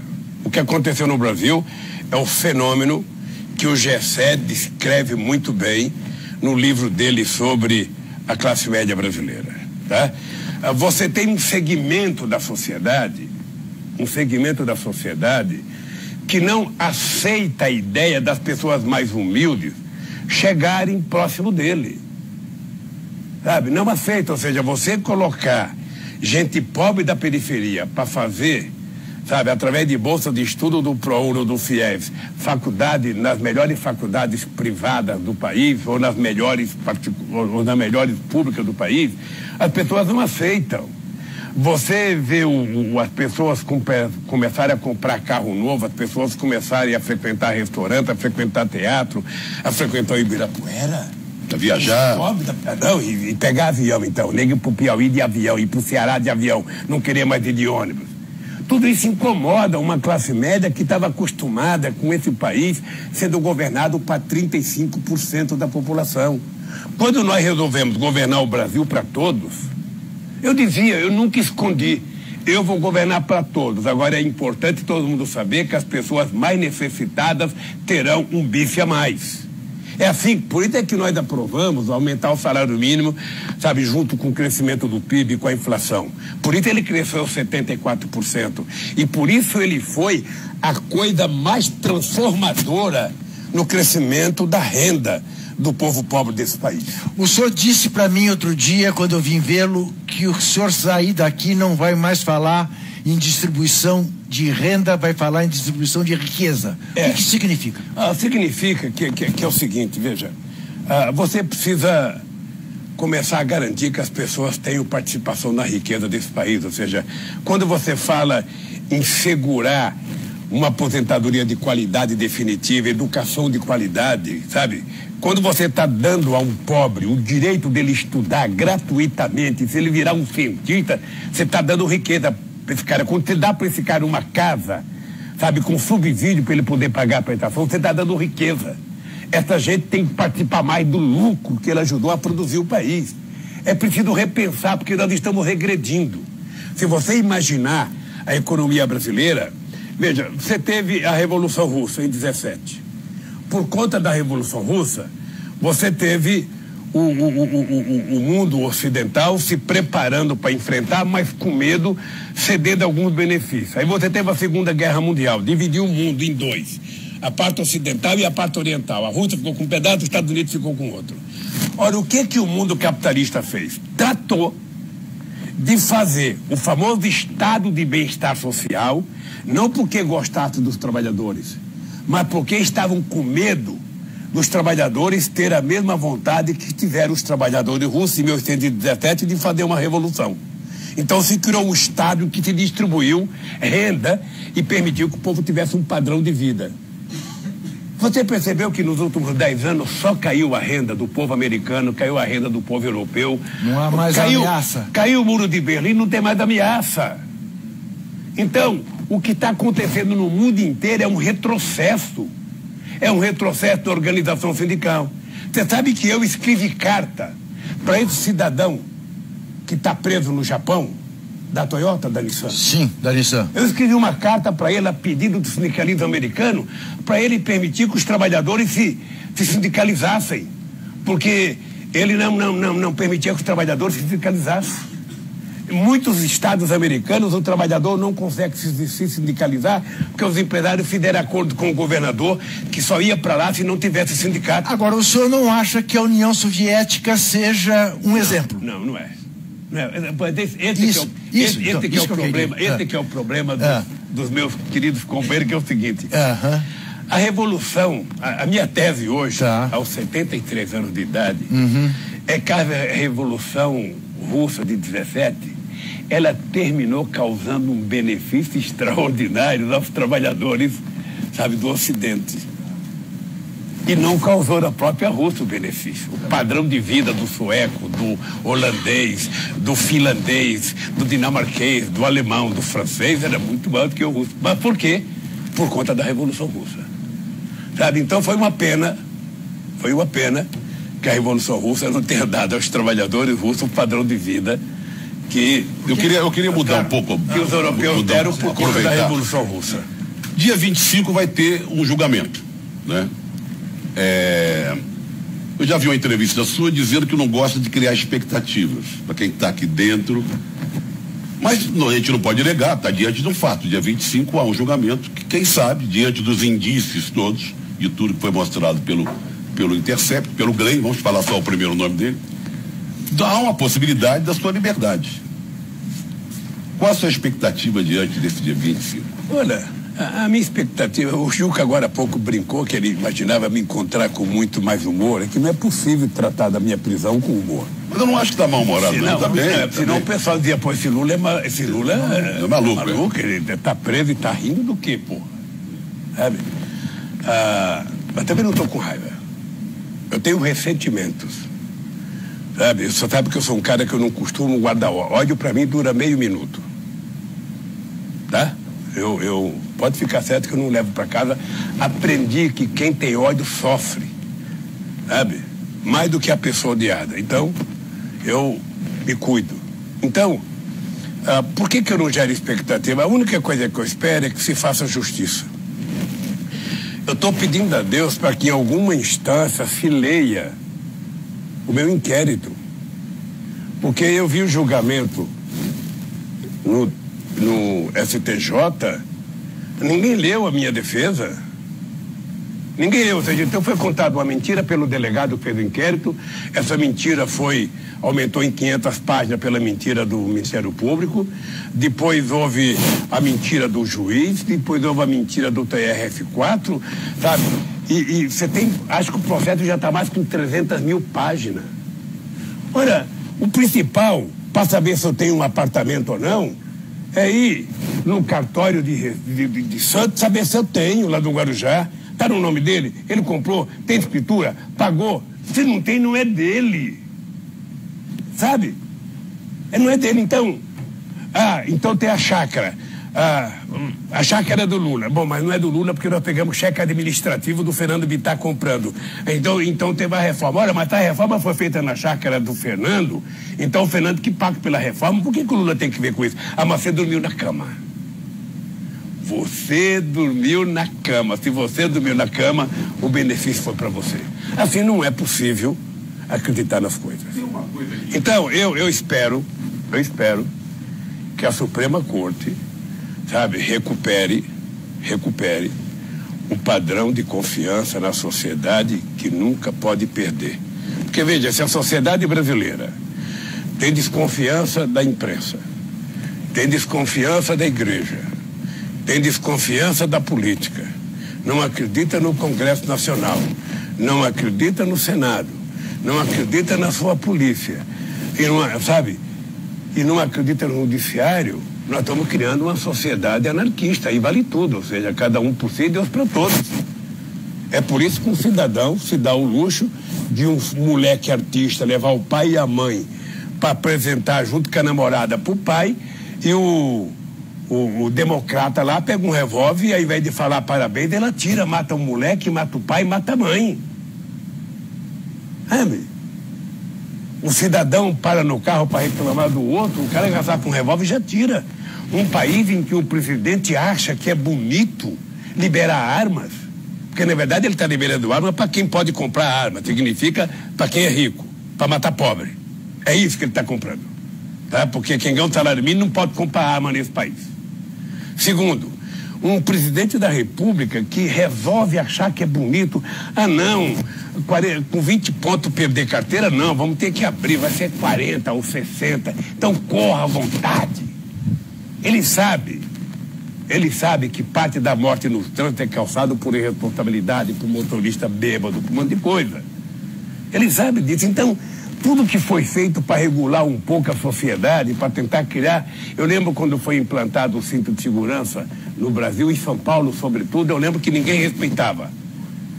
Até que acho que foi o Maluf resolveu colocar não sei quantos reais de multa. Aí, quando vem a multa, que é a parte mais sensível do ser humano é o bolso, todo mundo colocava o cinto de segurança. Então... Mas no caso dele, quer tirar a multa da cadeirinha de quem não usa cadeirinha. É inacreditável. Ele quer beneficiar as pessoas que cometem ilícitos. Sabe, um presidente que deveria estar facilitando a compra de livros didáticos, um presidente que deveria estar facilitando a entrada de jovens na escola, um presidente que deveria estar discutindo. Eu não sei se vocês viram um dia desse, ele falou o seguinte: não, porque eu vou construir uma escola militar em cada estado. Ô Juca, ele não tem simancol. Você sabe, para dar às crianças de 11 a 16 anos do ensino fundamental, sabe, para dar o mesmo padrão de uma escola militar, o orçamento precisaria ser 320 bilhões. Porque numa escola militar, que só serve para militar, manda teu filho entrar numa vez se ele consegue entrar. Bem, numa escola militar, a molecada aprende. Eu sei porque eu fui o criador da Olimpíada da Matemática na escola pública, eu sei que a molecada tem um nível de ensino de qualidade. E era bom que fosse para todo mundo. Mas sabe quanto custa por ano um aluno da escola militar? 19 mil reais. Da escola pública custa 6. O salário de um professor na escola militar chega próximo dos 10 ou até um pouco mais. Na escola pública chega a 3. O senhor não deve saber, então, meu caro. O senhor não deve ter lido ainda, mas ele ontem acabou com a fiscalização contra a tortura nos manicômios, presídios, então demitiu os 13 membros da comissão antitortura no Brasil. Ele fez isso. E disse que agora os cargos serão não remunerados. Mas deixa eu te falar uma coisa para você. A sociedade brasileira precisa notar uma coisa. Sabe, eu acho que é muito importante que o pessoal obtenha muito sucesso na greve de amanhã. É muito importante que os trabalhadores estejam atentos, mas a sociedade brasileira, ela não pode perder o direito de se indignar. O dia que uma sociedade perde o direito de se indignar, o dia que você não sente nada quando vê uma pessoa dormindo na rua, o dia que você não sente nada quando você percebe que 2 jovens ricos mataram um cara que estava dormindo na calçada, O dia que você não tem sensibilidade e não sofre quando você vê o povo pegando lixo num caminhão para comer. O dia que você vê criança desnutrida e você não tem sensibilidade, nós estamos perdendo a coisa sagrada no ser humano, que é o direito de se dignar. E somente uma sociedade dignada, ela consegue fazer um governo sério. Então é o seguinte, esqueçam o Lula, esqueça o PT, sabe? Mas briguem pelo país. Por isso é que eu coloquei a questão da soberania. Sabe, a Petrobras, ela não é uma empresa. A Petrobras é um patrimônio. Olha, se teve alguém que roubou na Petrobras, pum na Petrobras, o ladrão. Olha, o que o Barroso fez? O Barroso fez uma lista de ilícitos que ele cometeu, que ele era funcionário de terceiro escalão. Qual é o grande dirigente da Petrobras que está preso? Quando o Paulo Roberto foi preso e o Duque, eles já tinham sido mandados embora da Petrobras. Sabe? Então, assim, por que você vai quebrar a empresa, desmoralizar a empresa, criar uma imagem negativa da empresa? Sabe? Porque essa empresa é um patrimônio desse país. Prenda todos os corruptos, mas mantenha a empresa funcionando. Mantenha a capacidade produtiva, mantenha a capacidade de investimento da empresa, mantenha as empresas de engenharia produzindo. Olha, teve corrupção, prenda o corrupto, mas deixa a empresa funcionar, gerar emprego, é o que precisa desse país. Então, presidente... Mas o que eu queria... Ele falou, esqueça o Lula. Não é possível esquecer o Lula, por várias maneiras, mas tem uma coisa que aflige a todo mundo que faz uma crítica nas redes sociais ou nas ruas, faz uma crítica ao governo do Bolsonaro, por essas medidas esdrúxulas aí. Sabe qual é a resposta? Em vez de responder em cima da crítica direta, não, ele não fez isso, porque a arma, não sei o quê. Você defende o Lula ladrão? Então a resposta vem em cima do Lula. Então, mas você sabe que eu vi ontem na televisão? Eu vi ontem a tentativa sórdida, uma coisa que não dá para acreditar. Você sabe que o Reinaldo Azevedo é um cara que sempre fez muita crítica ao PT. Tem livros escritos contra o PT, mas ele tem tomado algumas posições, eu diria, de respeito. Quando o cara de direita é sério, quando o cara de direita é uma pessoa que tem rumo, que tem norte, ele tem batido muito no Moro pelo mesmo argumento que eu bato. O Moro deixou de ser juiz há muito tempo. O Moro, quando a mosca azul da Globo pousou na testa dele, ele virou um serviçal da Globo. Ele não escrevia uma sentença sem falar com a Globo. Eles vazavam notícia para a Globo. É por isso que ontem eu vi a loucura de tentar desmoralizar o Glenn. A loucura. Não, porque foi vazado, foi hackeado, foi errado, foi não sei das quantas. Ou seja, tudo que valia para eles não vale mais. O que a Globo tá é com medo de ser citada. Ela tá com medo de aparecer.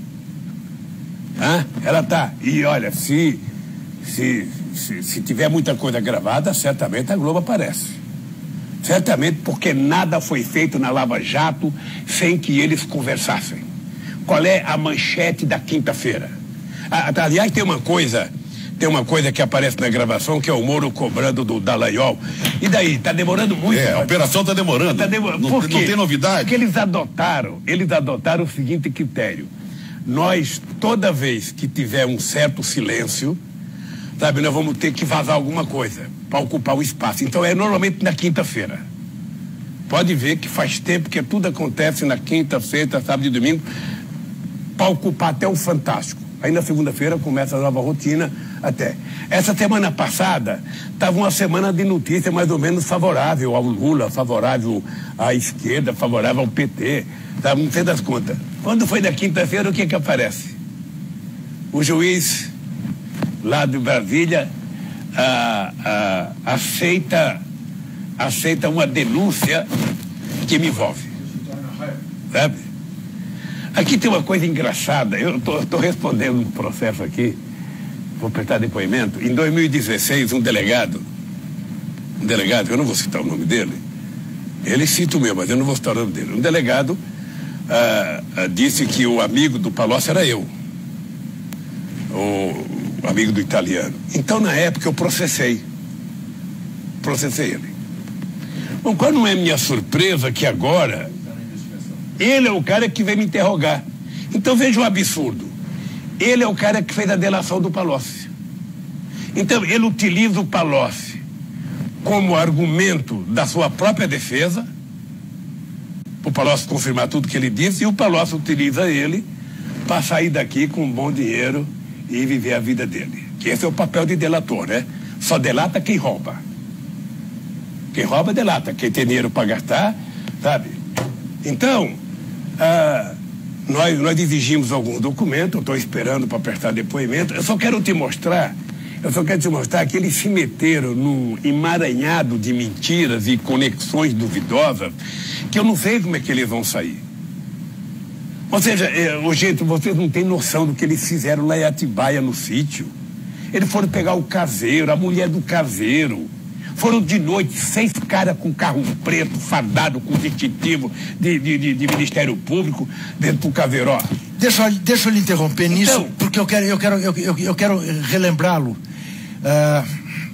Na série de conversas que tivemos com o senhor para fazer este livro, houve um momento que eu lhe fiz uma pergunta, que foi talvez nas 15 horas de conversa que nós tivemos, o único momento que o senhor ficou irritado.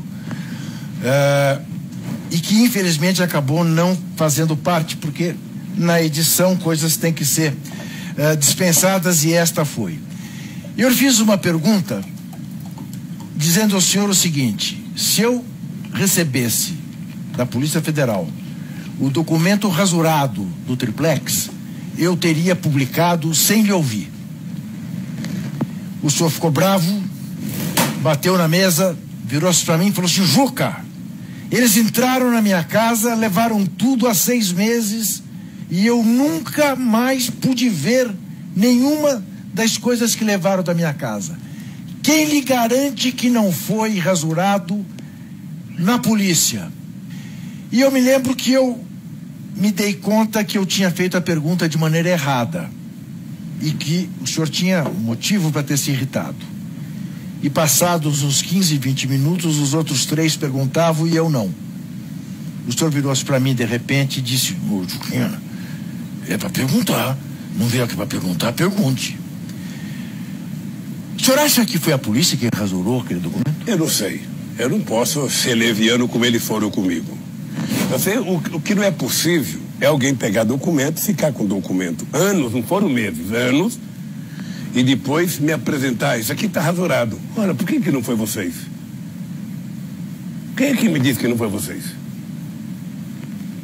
Vocês ficaram com um monte. Vocês podem plantar o que vocês quiserem. Por isso é que nós temos feito auditorias. Nós temos auditorias que a Polícia Federal não divulgou, não quis divulgar, o Moro não aceitou divulgar, porque tem nome de pessoas. Você sabe o que eu estou fazendo, Juca? Você veja, eu sou tão arrogante que eu estou desafiando os promotores da Lava Jato, os delegados que estão nos meus inquéritos, o Moro e quem mais ele quiser, a mostrar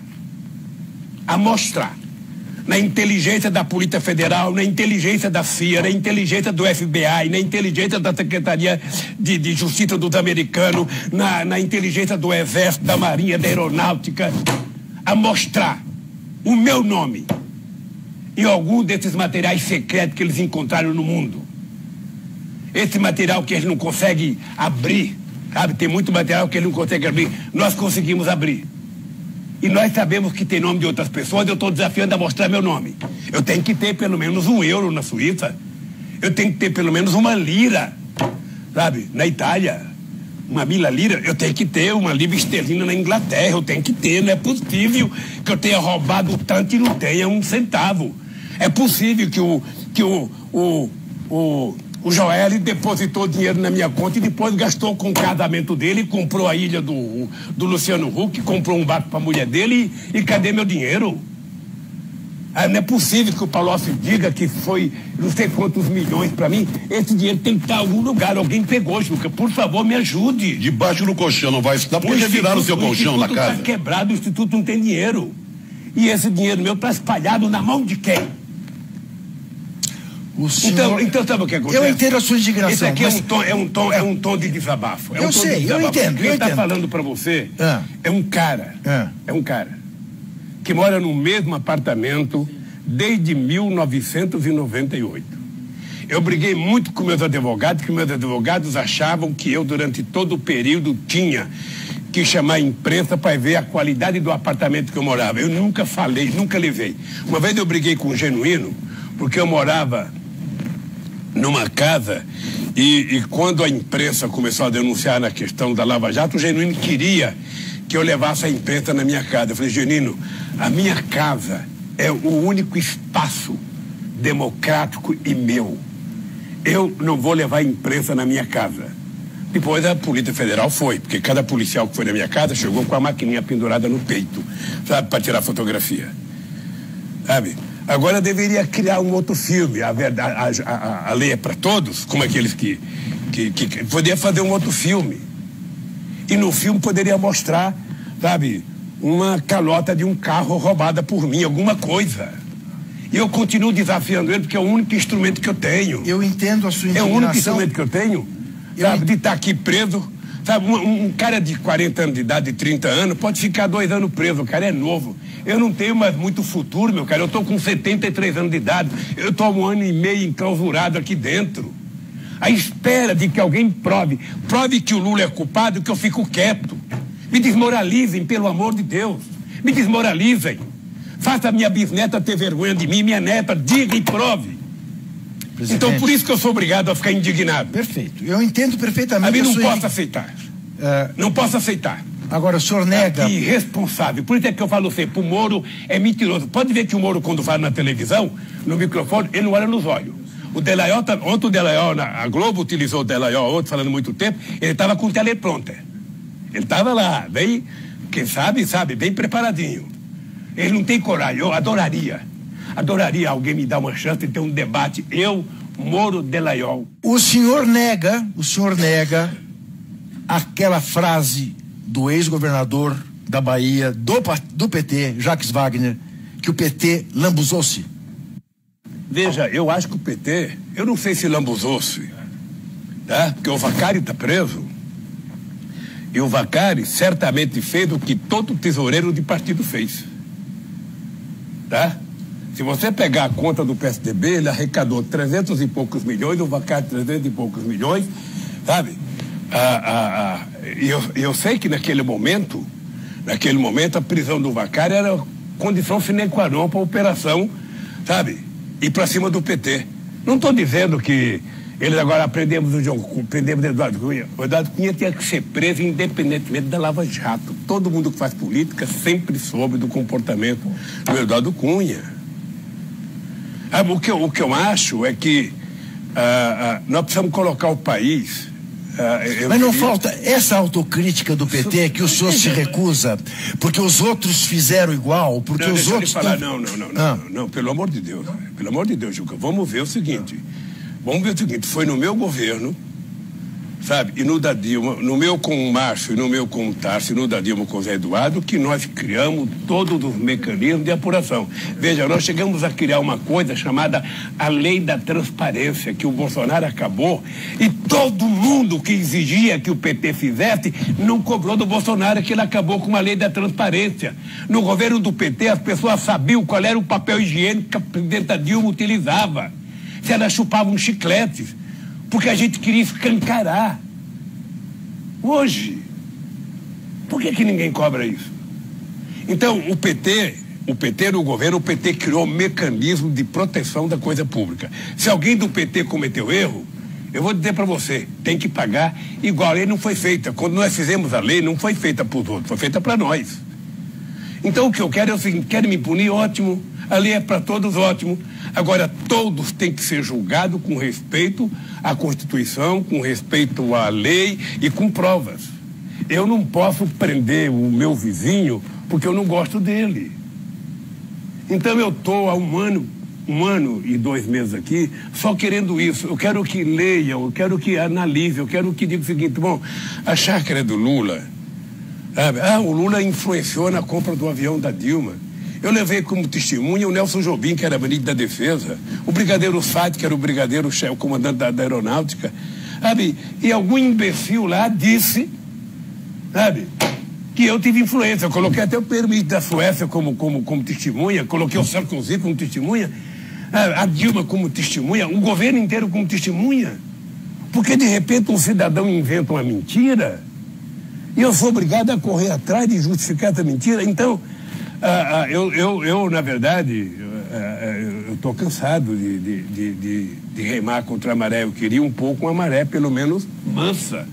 Eu tenho um bursita, não posso nem dar muita abraçada.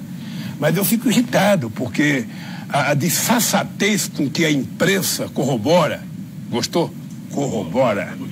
Tá, Chico? Então, corrobora com as mentiras é uma coisa muito grave. Presidente, nós estamos aqui representando algumas outras pessoas também, que não têm essa oportunidade de entrevistá-lo.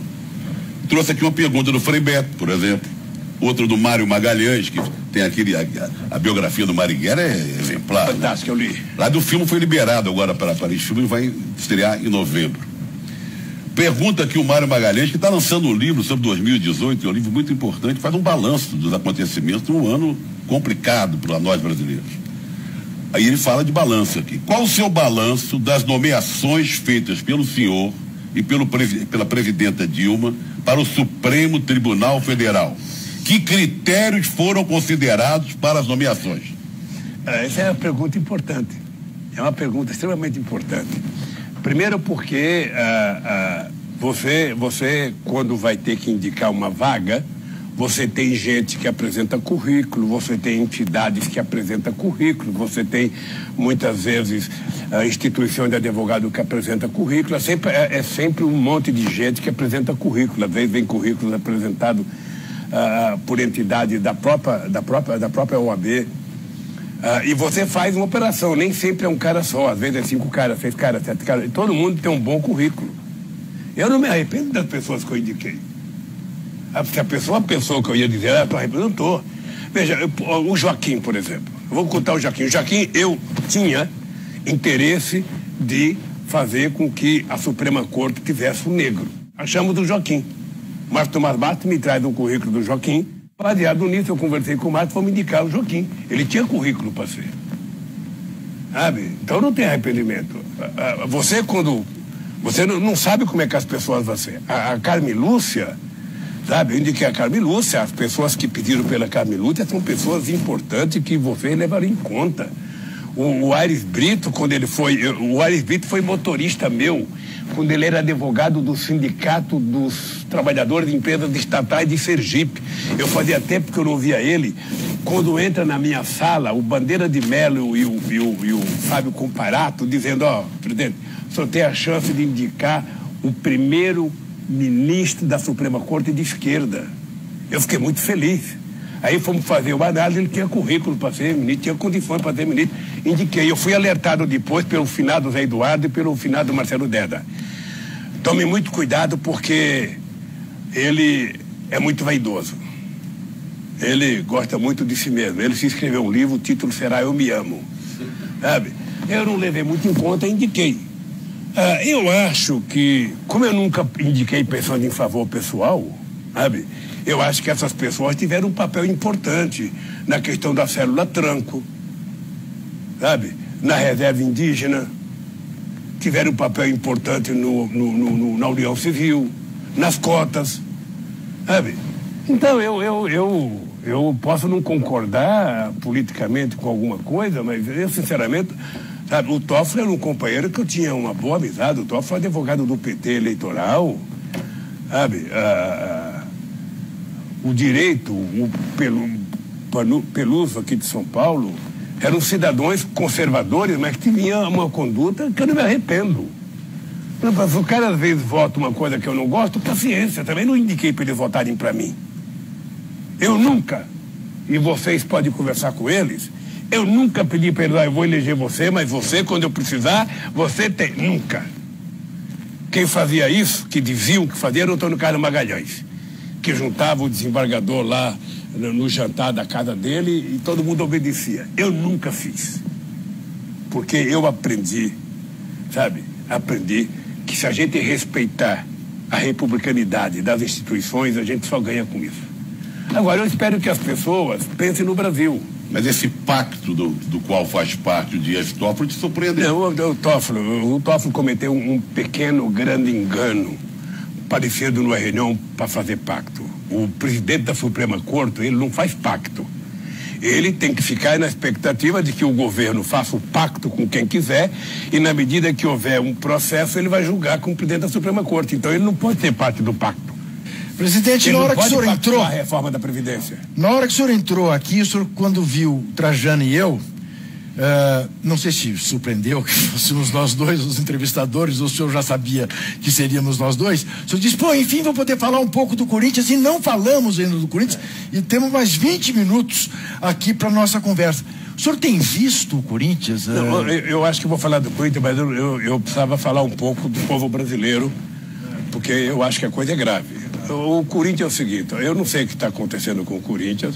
O time do Corinthians é o mais fraco dos últimos tempos, sabe? O Carlyle consegue fazer milagre, eu sinceramente, sabe? Eu nunca vi um cara fazer tanto milagre com tão pouco santo, sabe? Mas está indo. O melhor jogo que o Corinthians fez foi o jogo com o Flamengo da Copa Brasil, foi o melhor jogo do ano, sabe? Mas eu acho que o Corinthians não está entre aqueles que disputam o título este ano. Nós estamos sem dinheiro, não dá para comprar grande jogador, sabe? Vamos levando. Aliás, o futebol brasileiro está vivendo uma situação engraçada, né? Porque o Palmeiras está comprando jogador, tem 2 ou 3 em cada posição, ou seja, o Palmeiras se dá o luxo de comprar jogador para colocar na reserva, sabe? Então é um time que está um pouco acima do nível dos demais. Isso é inexorável. Para minha tristeza, o Palmeiras está um nível acima. Isso não implica, sabe, que ele vai ganhar também. Não implica. A exemplo do que o senhor fez na Copa do Mundo, o senhor vai comentar a Copa América? Eu não sei. Está convidado. Eu não sei. Repetir aquilo que foi feito na Copa. Eu vou ver. Eu acho que a seleção também não está... Eu fiquei triste de ver o estádio do Internacional vazio. 16 mil pessoas para ver a seleção brasileira. Eu fiquei triste. Também era preciso pensar bem a seleção brasileira, que você sabe que uma vez eu tive uma briga com meu querido companheiro Manuel da Conceição, que ainda mora em Imperatriz, está bem velhinho. E a gente estava em 82 numa reunião do PT lá em Bragança Paulista, ia começar o jogo do Brasil, acho que era da Copa do Mundo. E eu queria assistir, mandei colocar a televisão na sala, e o Manuel da Conceição tinha saído do exílio há pouco tempo. Mulher, vamos virar as costas. Eu falei, querido, contar uma coisa, você quer virar as costas, você vira, você quer sair da sala, você sai. Eu vou ver o jogo do Brasil. Eu gosto de futebol e veja, eu não quero que a seleção perca nunca, mas nós estamos fracos. Acho que nós estamos fracos. E eu sinceramente acho que a seleção jogou mais solta sem o Neymar. Mas também o adversário. Não sei se foi impressão minha, também obviamente que não dá para medir. Não dá para medir nem o Catar e nem Honduras, mas vamos ver agora com a Bolívia como é que a gente se comporta. Faltou, falando de futebol, uma palavra sobre futebol feminino, que nunca teve tanto destaque como agora, apesar da nossa seleção não ser tão forte como as outras. Como já foi. Como já foi. Temos a Marta e tal, Cristiane fazendo gol. E está havendo milhões de pessoas, bilhões de pessoas no mundo inteiro estão acompanhando essa Copa do Mundo feminino. Como é que você viu o futebol feminino? Bom, primeiro é o seguinte, ela não tem muita importância no Brasil. Sim. Lá fora tem. Mas na Europa? Na Europa tem, Estados Unidos, nos países nórdicos tem, sabe? Nos Estados Unidos tem muito, na Austrália tem, na China tem, sabe? Eu acho que até um conselho para mulheres que defendem, as mulheres, as feministas mesmo, que precisa valorizar o futebol feminino. Eu acho legal essa ideia de que cada time do brasileiro tem que ter um time. É obrigado a ter. Eu acho extraordinário. Esse é um avanço extraordinário. E eu acho que eu fico até feliz que tem televisão transmitindo. As pessoas não... A primeira vez na vida que estão transmitindo, e não apenas um canal, tem outros canais transmitindo. Então eu fico feliz. Fico feliz, acho que a Marta, sabe, embora esteja já um pouco, sabe, com idade, mas eu acho que ela ainda continua sendo a mais importante jogadora do Brasil, sabe, uma cabeça boa. Eu vi a história dessa esses dias. Olha, quando uma pessoa nasce onde ela nasceu, passa o que ela passou e chega a ser o que ela é porque tem uma coisa que existe chamada Deus, que muita gente não quer acreditar. Porque eu sinceramente, eu digo até por mim, Os exemplos que você deu. Eu fico pensando, como é que pode? Um cara, sabe, que só tem um diploma primário, um cara que era torneiro mecânico, um cara que tinha tanta gente disputando a presidência, chega a ser presidente. Só pode ter ajuda de um partido, ajuda de amigos, de eleitores e um dedinho de Deus ali. Não pode ser. Sabe? Então, eu fico muito feliz com o que está acontecendo com o futebol feminino. Aliás, o meu sonho, porque julgo que uma coisa é verdade, nós brigamos para trazer as Olimpíadas para o Brasil. Mas nós não brigamos para trazer a Copa do Mundo para o Brasil. É verdade, estava escolhido já. A Copa do Mundo já estava escolhida, porque como teve o rodízio de continente, sabe, depois da África era a América do Sul, e a América do Sul era o Brasil, que tinha feito só em 50. Tá? Uma coisa que eu queria pedir para você, eu sei que você de vez em quando faz críticas duras, mas eu queria que você fosse ao Tribunal de Contas da União, procurasse um ex-ministro do Tribunal de Contas chamado Valmir Campelo, que foi o ministro designado para apurar a corrupção na Copa do Mundo nos estádios. E eu estou dizendo isso, Juca, porque eu o procurei e tem um relatório feito por ele. Ele não aponta denúncia de corrupção nos estádios. Eu teve um tempo, essa história eu não te contei, eu teve um tempo que eu chamei para conversar. Senhor Roberto Setúbal, que era patrocinador. A Ambev, que era patrocinadora. Seu João Roberto Marinho, que era o responsável pela transmissão. E depois eu fui a Brasília conversar com a Dilma. Ou seja, porque a Copa do Mundo estava sendo avacalhada e ninguém estava defendendo. Eu fui dizer pro pessoal, falava pro Banco Itaú, você está fazendo propaganda para quê? Por que você não capricha na propaganda para motivar a sociedade a...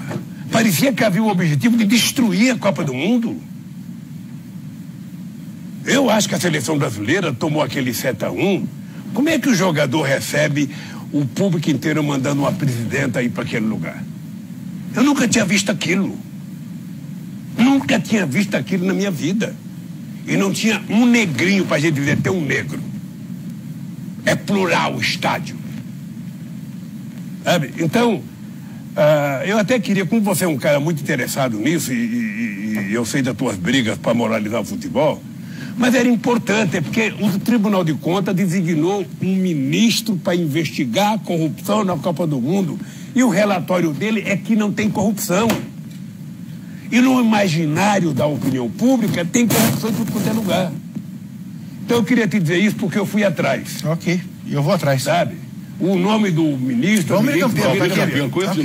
Eu achei um exagero ter aquele número de sedes.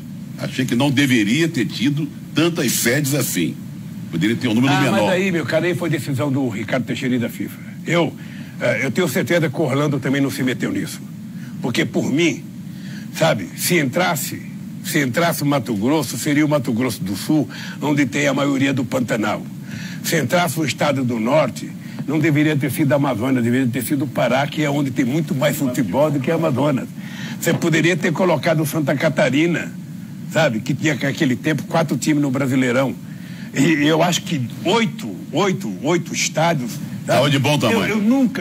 Eu nunca quis estádio pro Corinthians da Copa do Mundo. É uma Você defendeu o Morumbi, se eu tenho certeza disso, eu vi isso. Eu defendi o Morumbi, eu levei o Serra, levei o Kassab, o Juvenal, o Ricardo Teixeira, o Blatter. Tem que ser o Morumbi, tá pronto o Morumbi. Isso eu sei, isso eu sou testemunha. E agora vai servir para a Copa América. Vai, abre a abertura. Eu sou testemunha. Olha aqui. Qual é a pergunta do Frei Beto? Vai do Frei Beto. Tem a ver com Vaza Jato. Você considera Vaza Jato um ato de justiça suficiente para você? E por quê?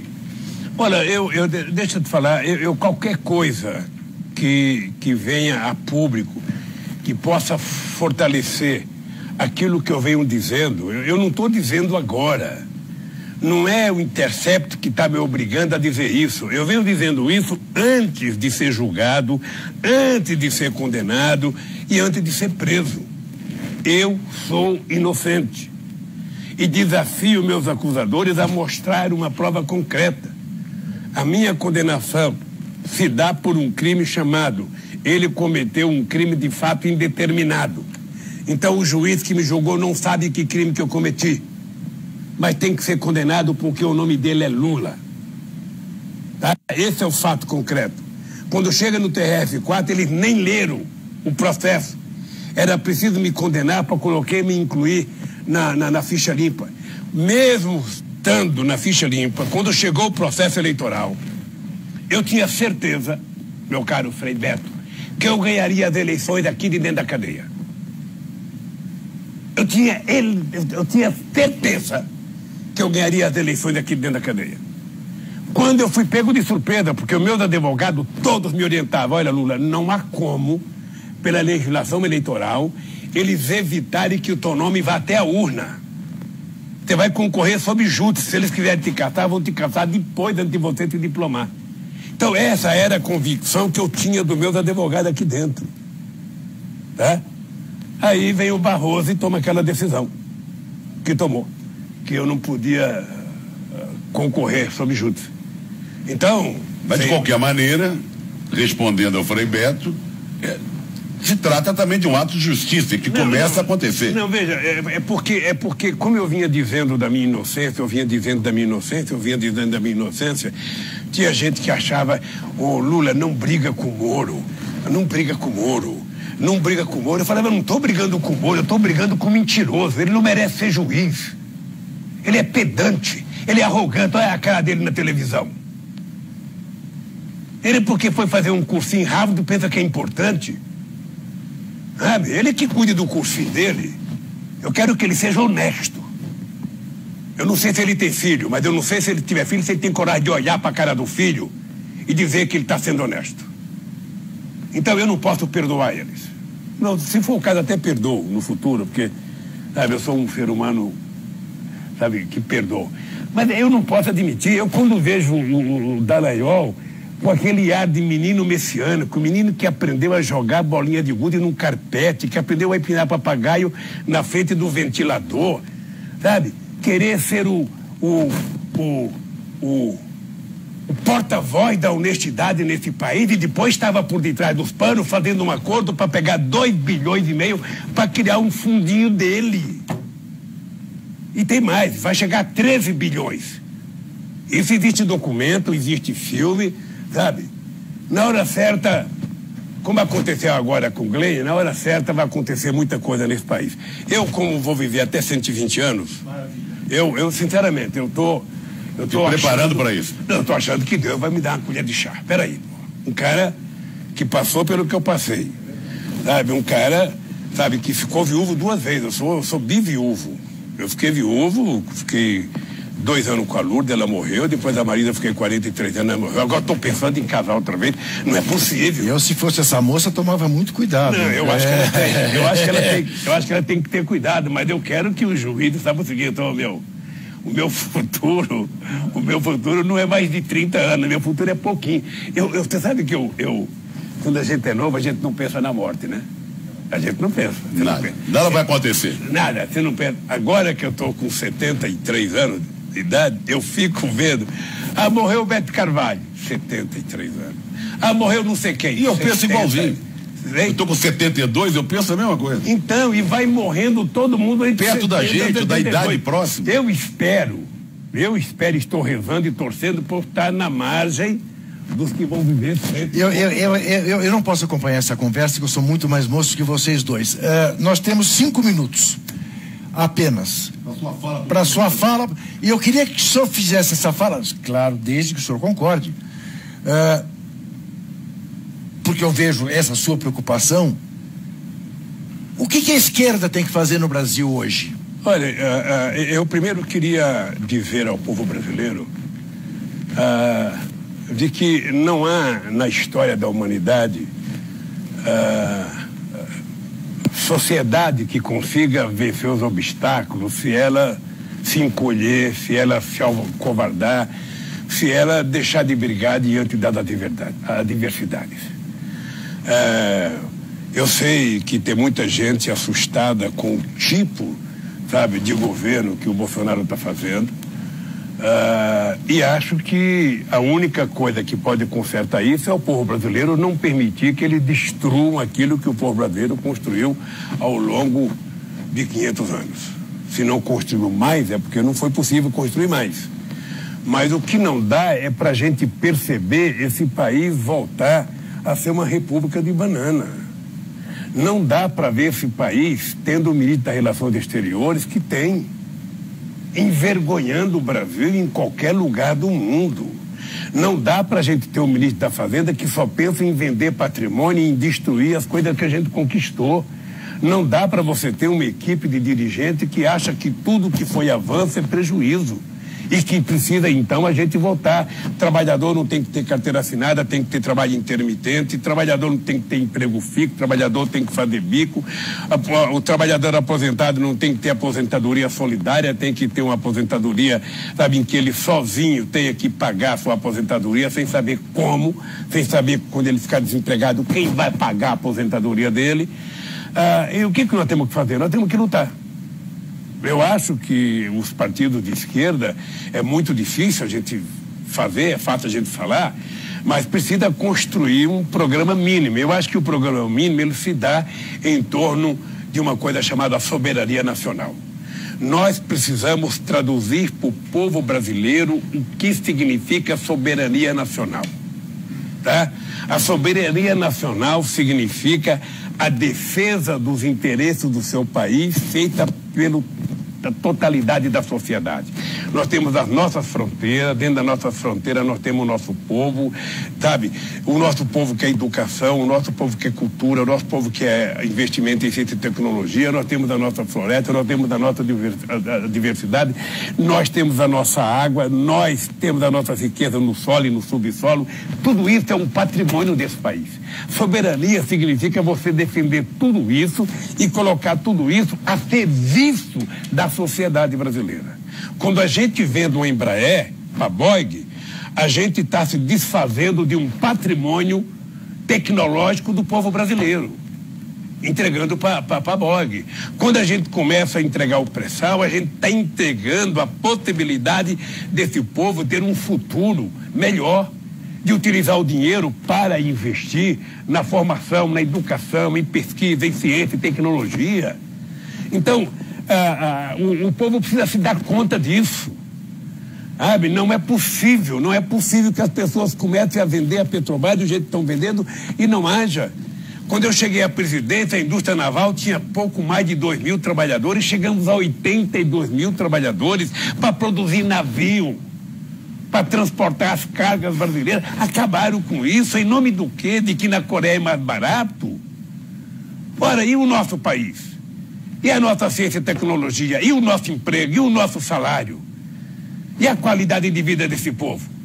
Eu, quando vejo o discurso de que vão transformar Angra de Reis numa Cancún, é de uma aberração. Primeiro porque turista vai falar, pô, mas daí em Angra tem uma usina nuclear. Será que os magnatas que vão para Cancún vão querer ir para um lugar que tem uma usina nuclear? Segundo, o bando de... Eu não vou falar o que eu pensei. É preciso tomar cuidado. Angra é bonita do jeito que ela está, do jeito que o povo gosta. O que precisa, na verdade, é permitir que aquelas ilhas sejam utilizadas e visitadas pelo conjunto da sociedade brasileira.